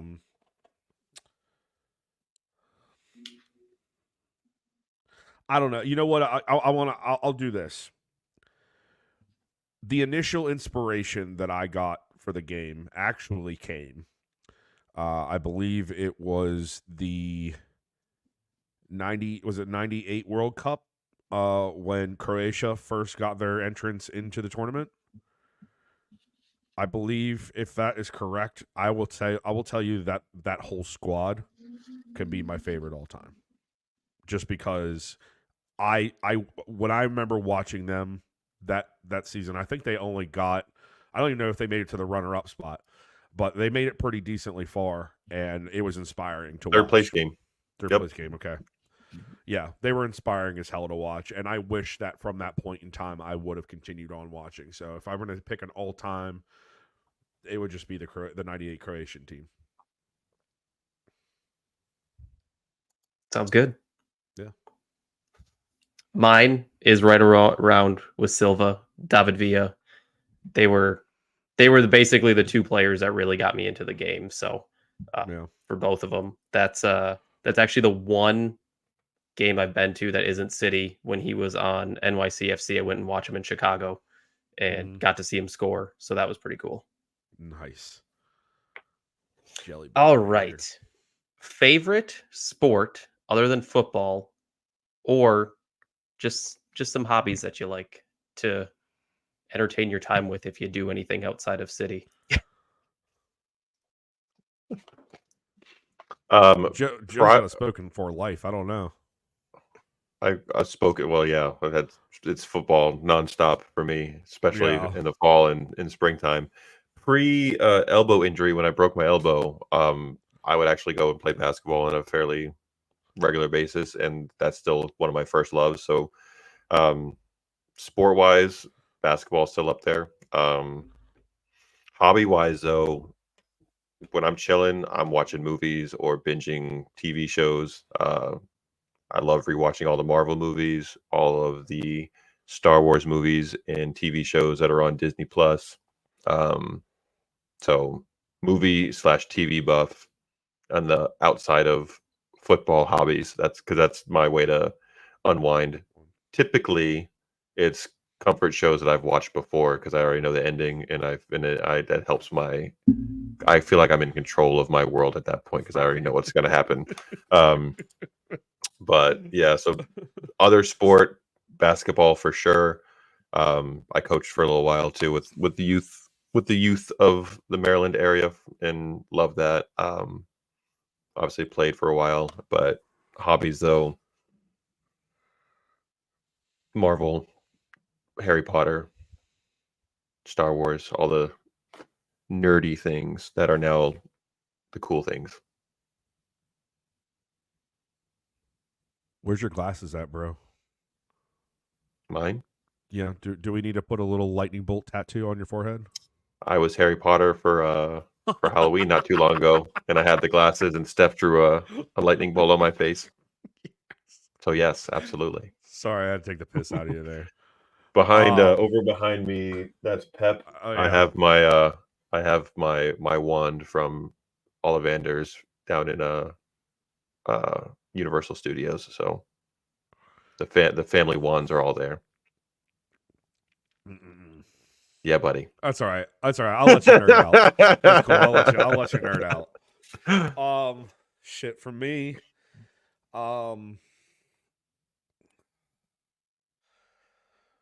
Hobby that I haven't done in a long time, honestly, because football has taken over my life. And doing the podcasting stuff and social media and content creating.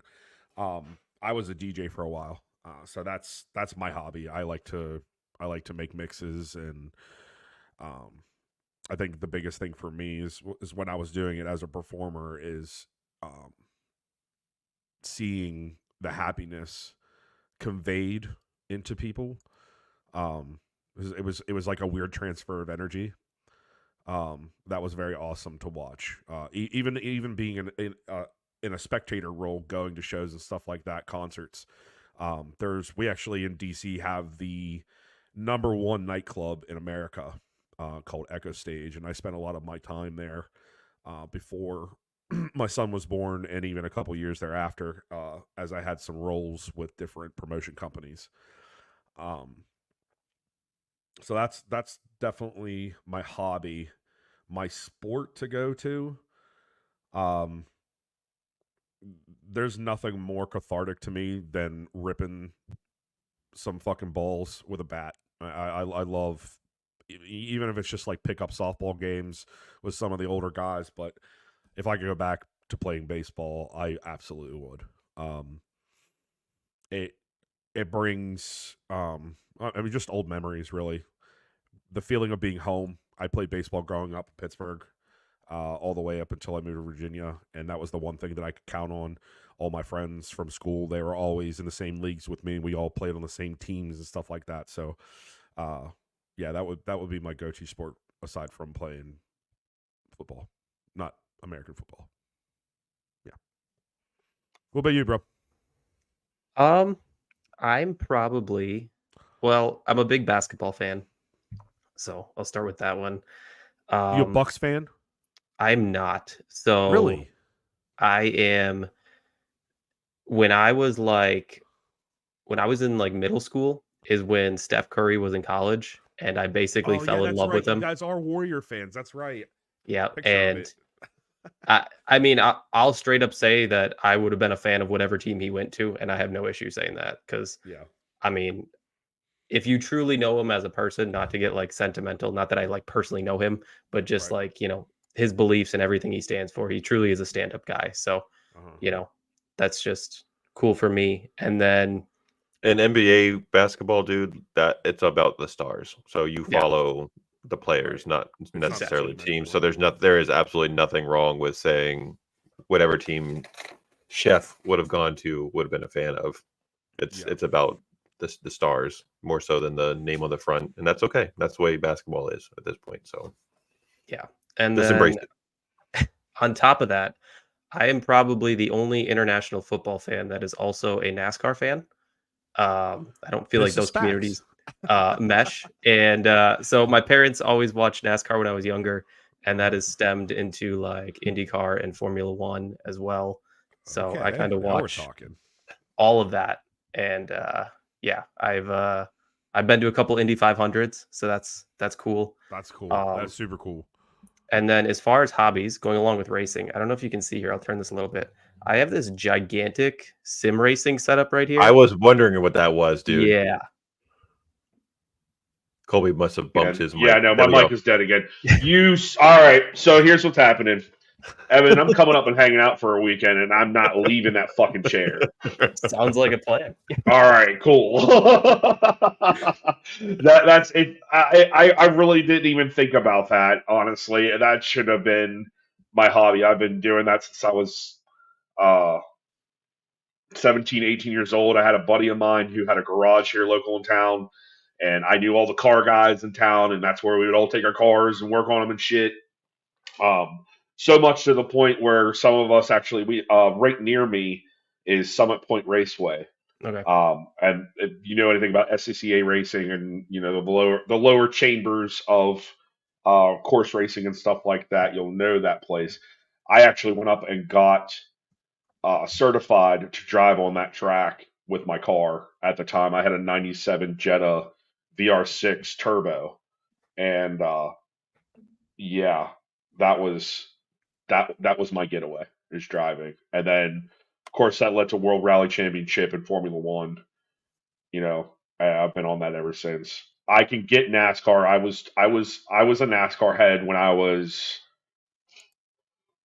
between like 10 and 13, but it was because I was trying to impress my uncle who was a NASCAR fan. He loved Rusty Wallace. Um, and so I just followed along with him until he stopped watching it, and then that's when I found other racing formats, and I was like, let's do this. Yeah, as much as I follow NASCAR, I prefer other forms of racing because they seem more natural. Let's say that. Right, right. But yeah, the Mhm. sim racing, I got into that during COVID. I was like, screw it. I got some money and put a lot, way too much into it now. So You yeah, have to be over 10 grand in that. not quite, Not but quite. probably pretty Okay. close. Just from what I'm looking at here, Yeah. with the monitors you have, saw the seat that you have, like, dude, I know you put a lot of money into that. Yeah. So try to jump on that when I can. Probably not as much as I should, and that's probably going to decrease even more with upcoming events. Oh yeah. It'll be a good getaway. So Bingo, El Ringo. Yep. all right, I got 3 more questions, Right. and then we can wrap this up finally. Favorite city memory? That's so easy for me. Go ahead. Unfortunately, not getting to meet you, Evan, was the downside of this during that match. But honestly, man, it'll always forever be Green Bay. Getting shoved into those corridors during those rainstorms and chant with all the OSCs, being there with Joe and Kyle at the time. I that was probably one of the happiest times of my life, in all honesty. Um, and the reason I say that is because it was still so new to me. I mean, even now today, I still kind of feel like I'm a 5-year old being a part of this. I'm just mature enough to use my words. Um, Green Bay, 110% is my favorite city moment.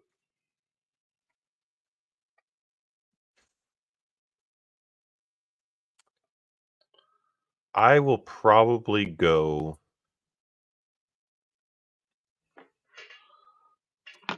I'll do 2. Most emotional was probably Sergio's last game, which we talked about already. Sure. Real tears that time.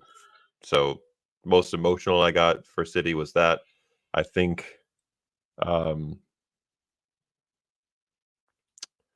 being on as it was not ideal for watching the Champions League final when we won the treble, because I was sitting on the beach on an iPad because my daughter was in sand duels, which is beach soccer at the time. But me and my wife were sitting watching on an iPad with like little kids like coming around trying to like look and watch the game with us, and like just sitting there watching and then seeing us finally conquer that demon with my daughter's teammates pretty much all around, and pairing those two things together probably is, I would go with that because it's the family piece, and then seeing us do something that we'd never done before, even if it was on a 10-inch screen, not on my big screen that I would have probably preferred to watch it on. But that's things you have to look forward to when you're dadding it up, my friend. So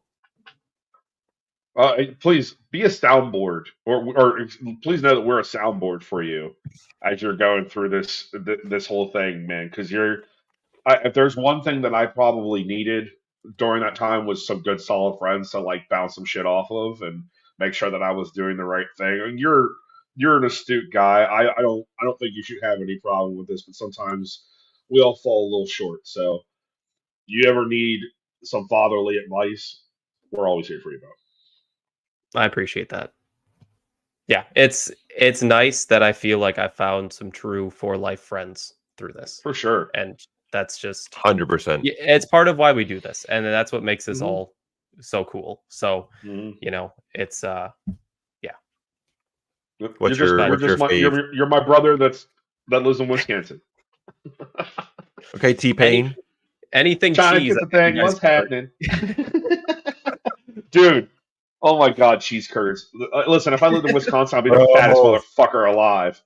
Those cheese Really would, curds man. at that Cheese curds for brewery life. that we were at, them things were life. There's so many places that are trying to replicate it now. Like there's a gas station we have here on the East Coast called Sheetz, and they try to do it. There's a couple of other places and restaurants that try to do it, and I'm sorry, it's just not the same. If you don't get the squeak in your mouth when you're eating those motherfuckers, they ain't real.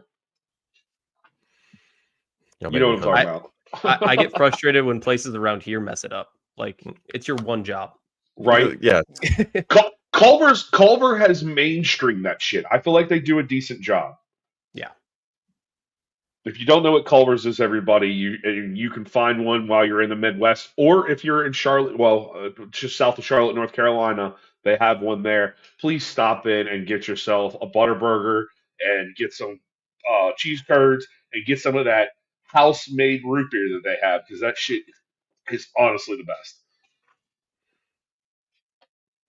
Definitely. Promo for Culver's. And anytime you wanna give us some ad space, be great. What's your favorite memory? Favorite memory, I gotta go treble. I'll preface it with a couple things. So, like, obviously, being American fans, we haven't seen everything. Right. I will never forget the moment where Aguero scored the 93-20 goal. I didn't see it in person, but one of my friends on my team, I was at a tournament that day. I don't know if we won it or not. I don't remember that. I only remember the moment before the game where I was like asking my one friend with a smartphone, "Hey, what's the score? Hey, what's the score? Hey, what's the score?" And it was like 90th minute and they were down. And I was like, "Are you serious? They're going to lose." And then just for the heck of it, I was like, "Hey, can you tell me what the final score was?" And he's like, "Oh, they won." And like, I just about lost it. Like, oh, but so for me, the top moment is the treble win. You guys talk about getting emotional.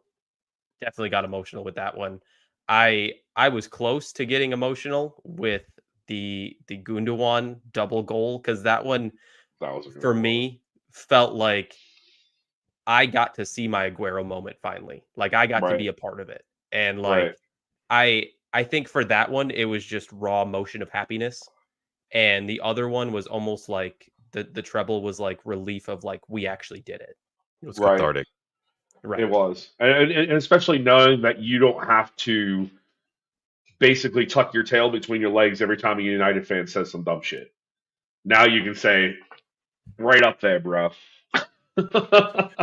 Dude, the similar story for me with the Gundogan goals for those games, for you with the 93-20 goals, we had pre-arranged Disney vacation, and I was in Magic Kingdom. Oh, yeah, that's right. During that match, getting text updates from my buddy Ryan and from Colby and Kyle, and I'm like walking around trying to like, hey, I'm in Magic Kingdom with my family. This is great. Meanwhile, I'm like, what's going on in the score? I'm like, we're down 2-0. This fucking blows. Like, I'm gonna be. I'm like, now I'm in my head. I'm like, how am I gonna get myself in a mentally good place? Because the rest of the family can't get dragged down because I'm going to be a pissy little bitch the rest of the day because we lost. And then he was like, we scored 2-1. A couple minutes later, 2-2. And then we're like, oh my God. So for me, it was a very similar story. I'm like walking around Disney World, getting on Pirates of the Caribbean, getting like score updates, and then celebrating like the win with them in Magic Kingdom was pretty special too. But even though I didn't get to watch it live.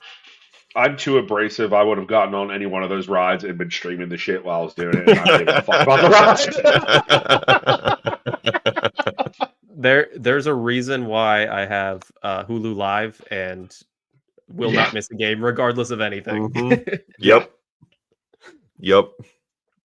I got a nice picture with my Aguero, my black Aguero jersey, wearing it in front of Cinderella's castle. So that's a nice moment. All right, I'm a Disney nerd too. Sorry, Colby. That's all right. Megan's a Disney parent, and it kind of scares me sometimes. So we'll have a conversation about that later. We'll take that Perfect. offline. Absolutely. All right. Last two, a little more fun, not as deep. If you could have dinner with one current player in the squad, who would it be and why? Bro, I'm gonna come right out with it. I'm gonna say Kanji, and here's why. That motherfucker's smart as shit. I just want to say him be a human calculator, like just for that alone. But no, really, like his he's very eloquent when he talks. Um, I know sometimes I'm a very brash speaker, but listening to people who are intellectually sound is we keep using this word cathartic to me. Um, I know that some people probably get like annoyed with it and they feel like it's kind of like over the top sometimes, but he does it to the right extent that it's easy and palatable to listen to what he has to say rather than just turn a blind ear, if you will, and not listen to anything he has to say. I think that would be a productive and informative lunch. What was the question? My AirPod died on me. I got If you this could one have in, though. We're good. if you could have dinner with one current player in the squad, who would it be and why? Current player. Also, both my AirPods died, and I charged them like back up to 30 and put them back in. Then Right. Oh, yeah. I had to do this last night when Daps was with us because we went around the same amount of time, and I had to like charge one while the other one and flip them back and forth a few times. Yeah.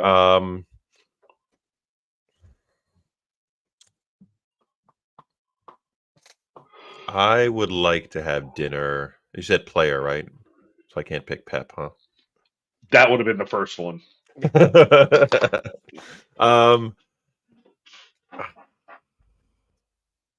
I think Johnny Stones would have some epic stories to tell and party stories to tell too. So I'm gonna go have a good time with Johnny Stones. Right on. How about you, buddy? I Who's your mine. date? I wasn't certain on this, and then Saturday solidified it for me with Bernardo Silva. I I feel like he's a fun enough guy. You know, we could bond over our hatred for all the Reds, and you know, I feel like he's just got these one-liners that he throws out there that would just be killer. I can see that. Bro, the fact that he named his dog after John Stones, just Right. like, that shit right there is just absolutely brilliant. That tells you the kind of like witty humor he has, and I think he would be an absolute riot to just sit and talk with. Yeah. All right, last question. Don't think too hard about it.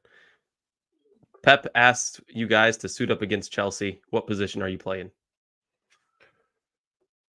Keeper. I ain't running up and down the pitch no more, dude. I don't have it I'm in me. about to playing say, keeper, bro. are we in current form? Because I'll tell you right now, my ass ain't making it past the first third. Okay, Peak athletic fitness level, right? So let's go with that. I don't know. I think with this is kind of I'm having duality in my head right now because I'm like I can actually kick a ball from pretty far out and make it and it looks good, but conversely, like I'm more of a defensive minded person, so I would probably be best suited on a right foot, probably at left center back would probably be my spot. My 6'7" ass is playing keeper or center back. That's about Yeah. it. I ain't no Peter Crouch. I'm not a striker. If we're talking about if we're talking about height here, I don't fit on a back line anywhere. I'm too short. probably a more of a defensive midfield type. I'm gonna say, yeah, I was gonna peg you as a 6.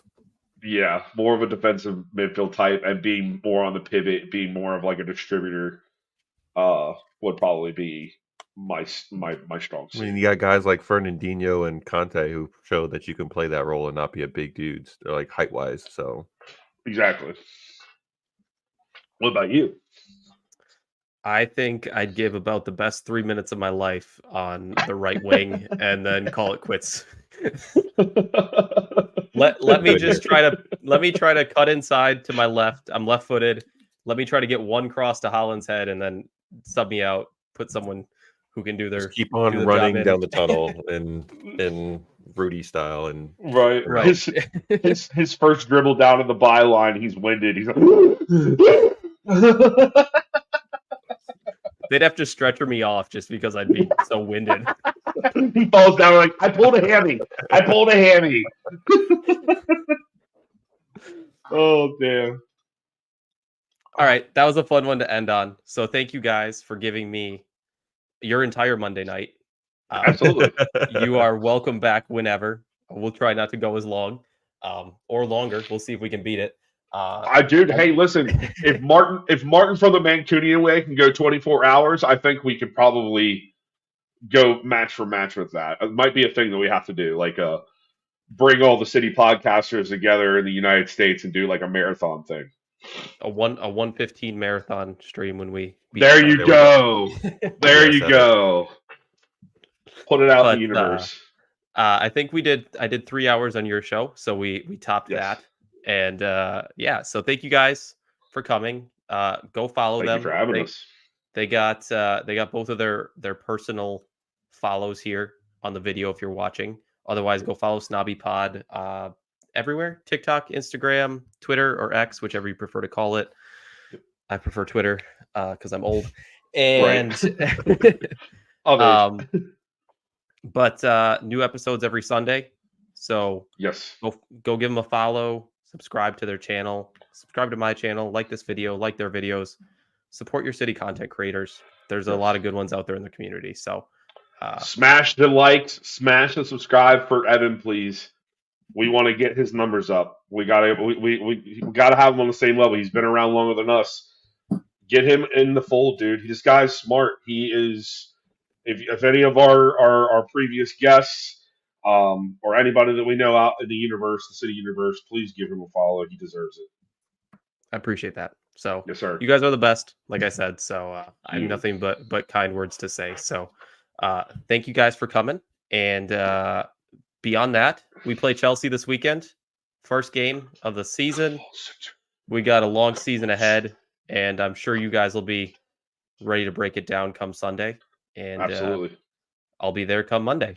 So bet. That's all we got for you guys. If you're watching and stuck with us for 3.5 hours, you have way more patience than us. And we appreciate you more than you know. So thank you guys so much. Thank you. Thank you for having us, brother. Oh, he just left. We still here. It's still live, bro. Hey.